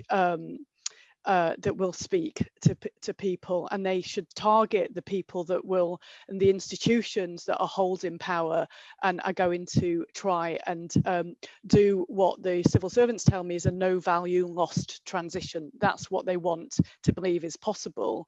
A no value lost transition means the wealthy don't have to lose any money. That's why Mark Carney is telling them this is a great opportunity for making money. So I said a lot, but what I'm really saying is I think there's a simple thing with COP, which is like, and Davos, it's time to hand over power to the people. You can't keep deciding on our behalf. And we're going to point out where all the power lies across the world, including governments. And we're not going to shut up about it in acts of civil disobedience. Tommaso Juhas asks, what does the recent GameStop events tell us about new ways to disrupt the system? Any thoughts from your side? Well, I think one of the things that it told me was that, like, ordinary people on the internet can beat powerful people at their own game if they just have a spark of imagination and get on the internet and organize themselves. Yeah, I only heard about this like actually after it had already like landed as a story. I knew lots of people were already talking about it when I found out about it. I felt a bit like late to the party, but yeah, I think it has huge implications for people to realize that, like, whilst you look at these sort of seemingly impenetrable privatized sectors and great big companies, that they're actually very vulnerable to mass participation in acts against their interests, and in order to kind of expose the fragility of the system, I guess. The thing that sort of struck me about it was not just that it felt like it came out of nowhere, but it had like a serendipity for me, because I watched The Wolf of Wall Street the other day and it felt like it was just kind of 2 days later when this story was like shown to me by somebody, and I was like, shit, this is really important actually. So yeah, I think what it shows mostly is just that, like, if you examine the rules of the game and decide that you're going to like do something about it, then en masse, like, people can organize themselves to do it. And I hope that that's like serves as a great inspiration for people with the call for financial disobedience within XR through Money Rebellion and stuff. And I guess also to like think about systemically how people can act together around the world, because I think the working in the money paradigm and looking at globalized finance, it's quite clear that, you know, there's always been this sort of argument around us, people saying, oh, well, you know, you're focused on government, but the real power's in all these corporate hands. And actually, rather than seeing that as like a problem because we've, you know, focused on acting in a way which speaks to the power in government a lot of the time, this globalized economic situation and the problem that we face, it does present us with this big opportunity, doesn't it, to work together across borders and across continents, where a lot of these companies like span huge spaces, so we don't have to be so restricted by thinking that we're a UK citizen, so we have to speak to a UK government. Well, we can speak to corporates collectively across continents. So I think Money Rebellion's only just starting that work, really. It's like at the beginning, isn't it? But I hope it's like a seed that we can see it sort of grow into more and more creative ideas around that stuff. So the next question is for Kofi, and it comes from Lubern from XR Abuja in Nigeria. Would it not be great if XR has an identity card system for its members, either at global, regional, national, and chapter levels, as this may ease identity crises in times of civil disobedience? You see, this is why it's of absolute importance for everybody within the XR global movement to be talking to each other and reasoning things out. Because for all my life that I've led in resistance in the global South of decades, and those, the couple of decades I've lived, in the global North, clearly, it is suicidal for any serious global South activist saying they are in rebellion against the government and the state machine to be carrying an ID card. I mean, that is just to instantly invite murder, not necessarily by state actors, even by non-state actors. This is very well known by seasoned activists, in the global, South, as well as, in the global North. The reports that we hear, in the International Solidarity Network that gets fed into XR as a whole about the everyday murder of activists in even that Nigeria where you are, who do nothing other than actually try to do peacefully what is done, and the law actually allows them to do, but they still meet death, if not, arrest and brutalization. So to be, asking people to be carrying ID cards is really, I mean, that's the kind of stuff NGOs do, NGOs that are not in rebellion, NGOs that, are not interested in rocking the boat of the establishment, that do not confront the state machine. They carry ID cards, to be allowed into, corridors of governance, and to, chat with, or hobnob with those in authority. But anybody, in fact, let's be very clear. The declaration that XR made in 2018 of rebellion, if anybody dared to do that, and I dare you, go to Abuja and dare to proclaim a rebellion against the government of Nigeria and see what the outcome will be. So the conversations we really need to have, I raised it in my very first submission, the conversations we need to have is whether XR as a movement for rebellion that is actively working to galvanize and win rebellion. Is it practically feasible? When you look also at the fact that, the case of Bolivia, where XR got hijacked or infiltrated by extreme right-wing elements who succeeded in convincing a certain part of XR in the global North to support them in, actions against, the one government that for centuries, indigenous people in Abiyala and now, have managed to put into government in Bolivia. That took to the United Nations, the Convention for Mother Earth Rights. XR was implicated in the violent overthrow of that government by forces hostile, to environmental justice, right? So we really have to carefully examine, how XR is operating outside those so-called advanced democracies in the global North, and then this kind of, an education on these issues, will give us a better global representation, because as it is, many communities of resistance and many movements of rebellion in the global South, right, are afraid to actually even engage in dialogue with XR. And those of us who are working within the XR International Solidarity Network know how extremely difficult it is to actually get to talking about XR. And it happens even here in the global North, where, global South diasporan communities and racially marginalized communities find it extremely difficult up till now to, engage with XR.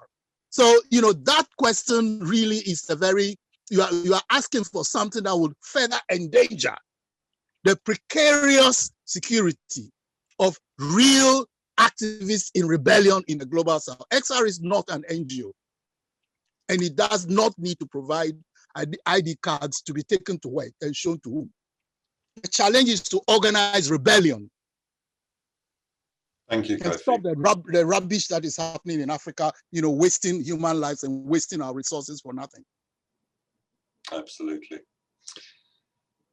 Our next question for Roger. Roger, what actions will be the most impactful for the future? Bearing in mind citizens' assemblies may be the focus. Are roadblocks which can antagonize the public still relevant? Yeah, roadblocks that antagonize the public are a good idea. I think what I want to try and communicate is that entrenched power does not move without material resistance. That's like a fundamental law of history. And by entrenched power, I mean power that is not interested in dialogue unless it's met with resistance.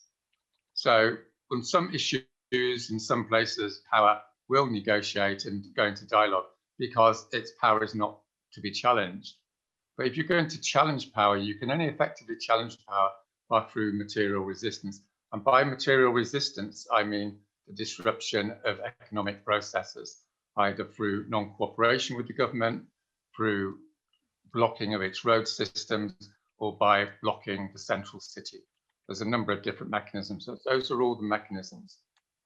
And the main reason for doing this, apart from the obvious strategic advantages, is the moral reason that if a government, if entrenched power is engaged in radical evil, then you have to resist that. And if you resist it, then you'll end up breaking its laws. And if you end up breaking its laws, you'll go and get arrested and go to prison. So getting arrested and going to prison is a bit of a misunderstanding. Maybe I partially helped to create by focusing on the tactical sort of aspects of it. But really, it's a sign that you're actually making progress. Because if you're not being arrested and put into prison, then you're not engaged in material resistance. That's why they put you in prison, because they want to stop you physically from engaging in a physical activity. So, though, in my view, there's nothing else in the ballpark that competes with that.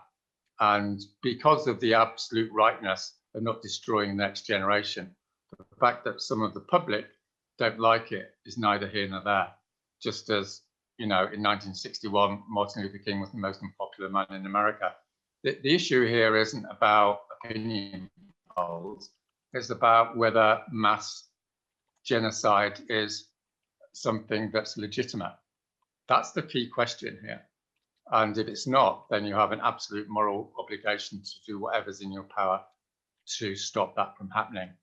That's the definition of humanity as far as I'm concerned. And if you don't, then you're complicit at this stage in 2021. That's the situation. It's beyond bad. But when people say the public is against you, what I suggest people are doing is restating the frame that the mass media creates. The media creates the frame, and then people in movements naively assume that that frame is the reality. How does anyone find out what the public really thinks? And what does the public really think beneath what it says on a poll? So I think we need a little bit more realism around how stories and social facts are created. They're not created neutrally. They're created in order to manipulate movements into becoming more popular. And we have to be really clear about that in how we deal with the media. It's a very insidious process, as I've come to find out from my personal experience. And so there's a subplot there. But the substance of it is, if you think killing the next generation is fine, then go ahead and do nothing. But if you think it's not fine, then you have to engage in material resistance. We're going to take one final question as we're close to time for Gail, just to round it out. And this is a question from Dex. So this conference call has been going on for over 2 hours, and not one word has been said on race or the police and XR UK's position on this historically. XR UK felt pressured to apologize publicly for their position on the police. We can all forgive each other, but not until there's more truth about how the foundations of XR in the UK deliberately chose not to center justice. The word justice wasn't even added to the demands until April 2019, I believe. Yeah, thanks, Dex, for raising that. And I think I didn't speak to it very directly, but I think I was trying to say in the first bit that I was speaking about the lack of voices when we first formed this movement. I guess for me, one of the biggest regrets I have is that the Declaration of Rebellion, which I thought was such a beautiful piece of prose that we'd come up with, and Simon had a big part in it. I don't feel like he should be made to own all the mistakes in it in any way, that it didn't talk to that. I think that's really like a huge mistake. There was, I think, as people know, like a deliberate decision to not sound like a bunch of lefties, to just use that sort of phrasing. And I don't think those of us that were doing that knew how to do that and still centre justice.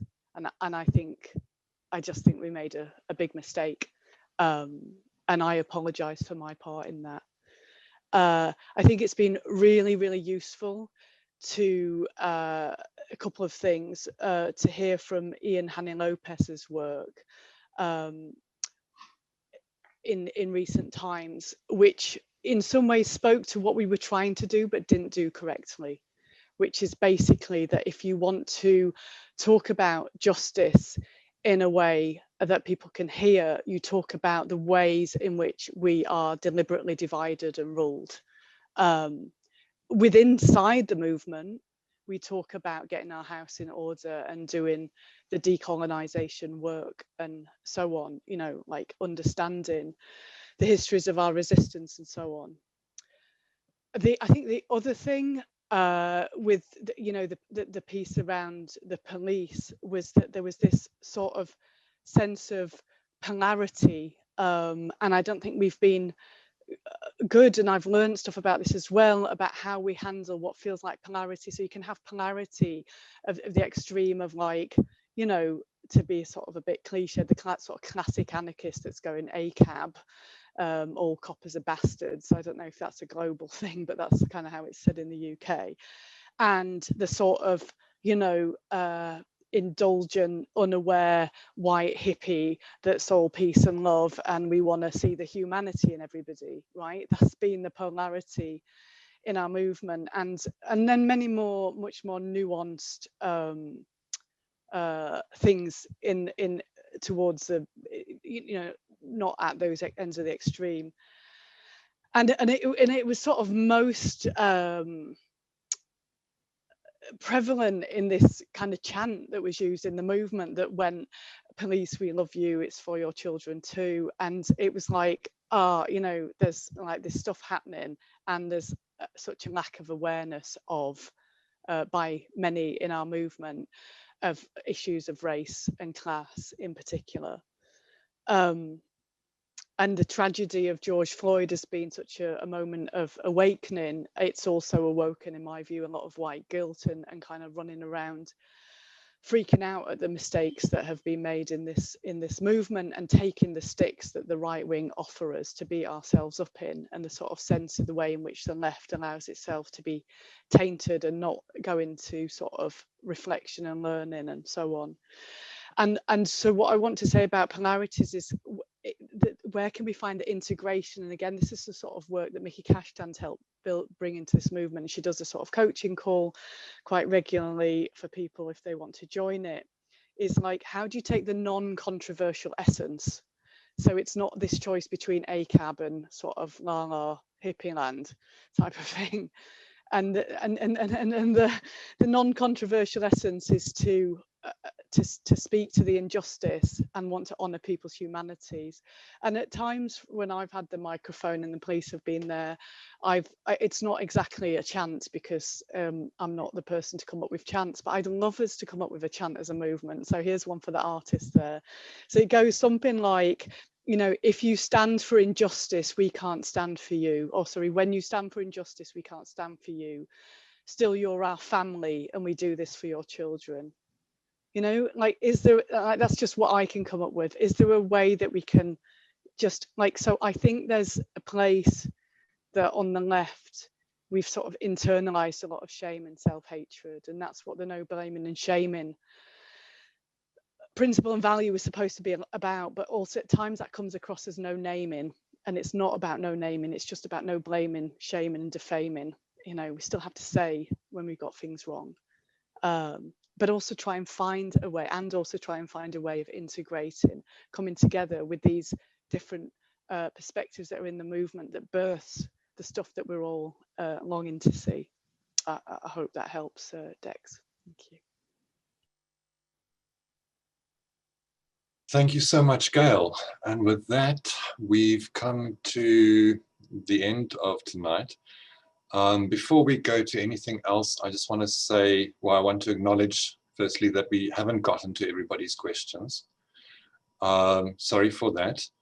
On our side, we are looking forward to having more events like this, and we are learning as we go, so forgive the couple of glitches and quirks along the way. And I also want to acknowledge that there are other people, you know, in other parts of XR working on the issues of how we communicate with each other and how information flows. And increasingly we learn how to collaborate, and we make glitches, and some of them are very, very painful. I would like to close with a few thoughts. Thinking back to the poem or prose that Tatiana read, perhaps we can close tonight with a question to ourselves. And the question might be something like this: can we each be someone who, when looking in someone else's eyes, into a child's eyes, maybe into any other being's eyes, maybe looking into nature herself, can we be someone who really cares? Can we each somehow be part of the largest possible we that there can be in we have a shared vision for change? To actually really, really care. To borrow from John Holloway in Crack Capitalism, nothing more simple and nothing more difficult. However we do that, we are part of the better and a better world for generations to come. Actually caring. Maybe we can start from there at least, for a world fit for generations to come, and rebel for life. Thank you and good night. Thank you. Thanks. Thank you very much.